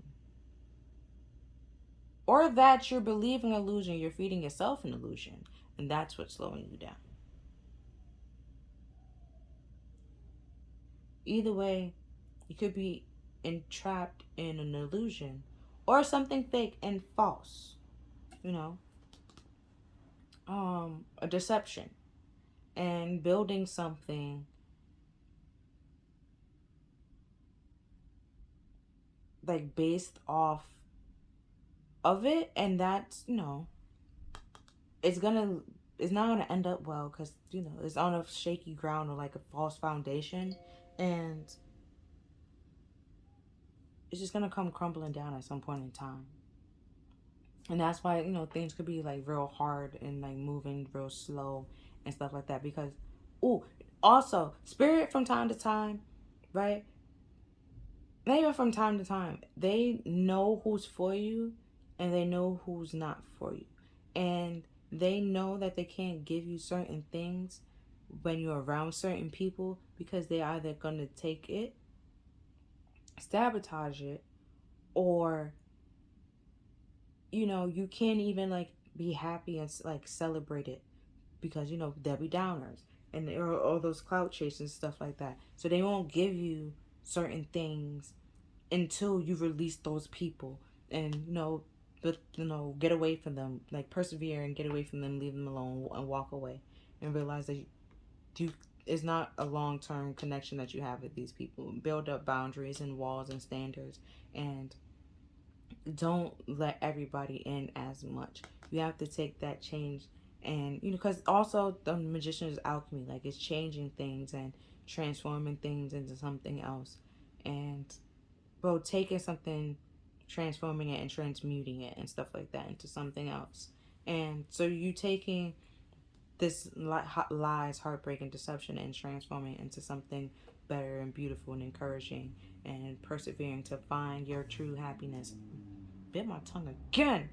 And then we have the Hierophant, which is like healing and like again with also like spirit and stuff like that. Like,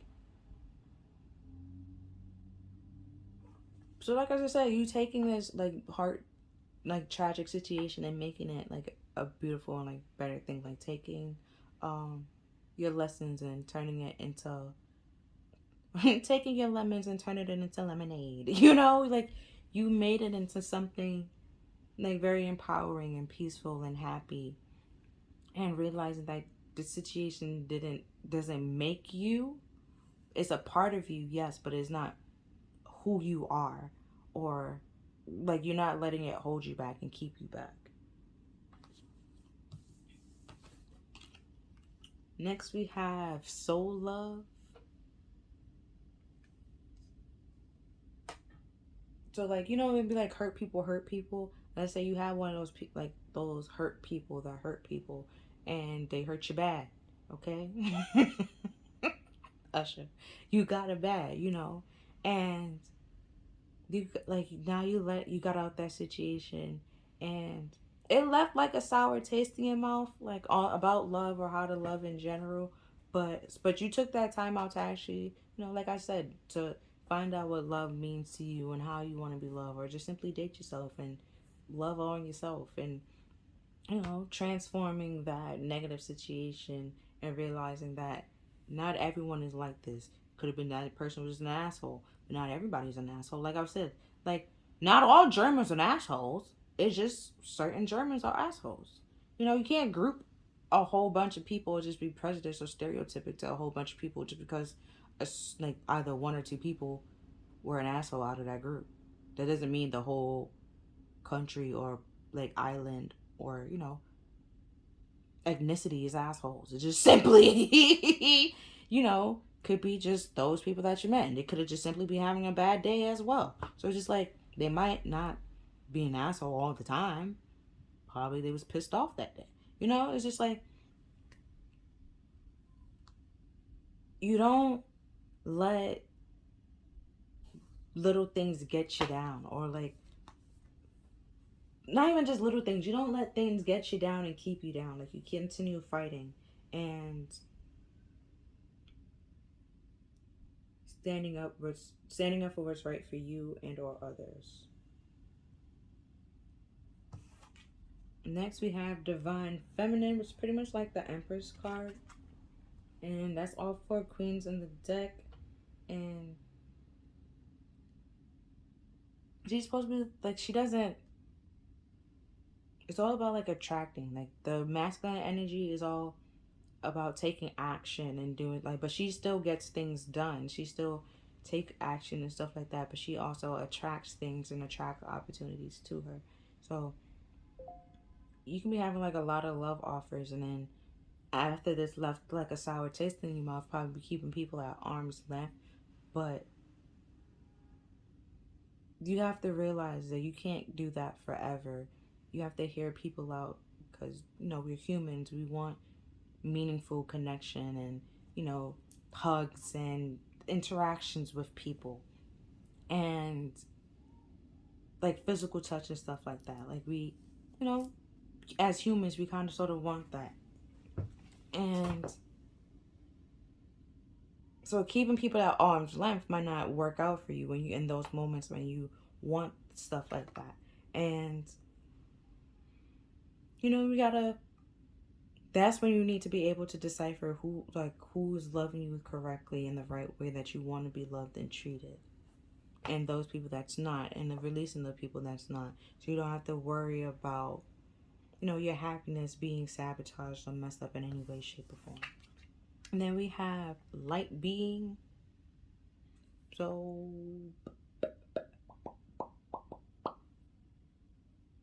light beings is pretty much like very intuitive people. That's how I see it. Light beings are to you, but to me it's just like very highly intuitive people with like a lot like spiritual gifts any way, shape, or form that you may have.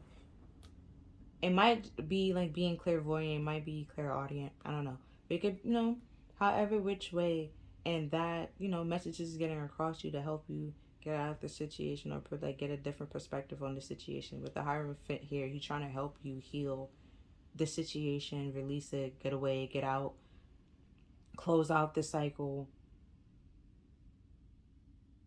because you know you're meant to do something way bigger and better than to be like with my video game analogy. You're meant to do something way bigger and better than just being stuck on this side quest or being, you know, making a life out of this side quest. Like, no, you're supposed to be completing the game and like be in the next game and some shit like that. Like, you're more than just this main character. Like, not like you're more than just a side character in this main, like in a side quest. Like, no. And then we have soul name. Like I said, we have soul love and soul name, and we have divine feminine. Like, you're so like, don't let and video games, they're like a NPC. Don't let like a non-important like character or non-player character, right? That's not really beneficial to the main storyline or the main video game line. Just like meant to serve as this little side quest, to be just like the little side piece to tell you something, to, you know, direct you along your line and your path, hold you back or keep you stuck, or from things that you're actually supposed to do and achieve. So, yeah, that's all that I see here for this reading. If you feel like this video resonated with you, please like, share, and subscribe. Other than that, I'll see you next time. Bye.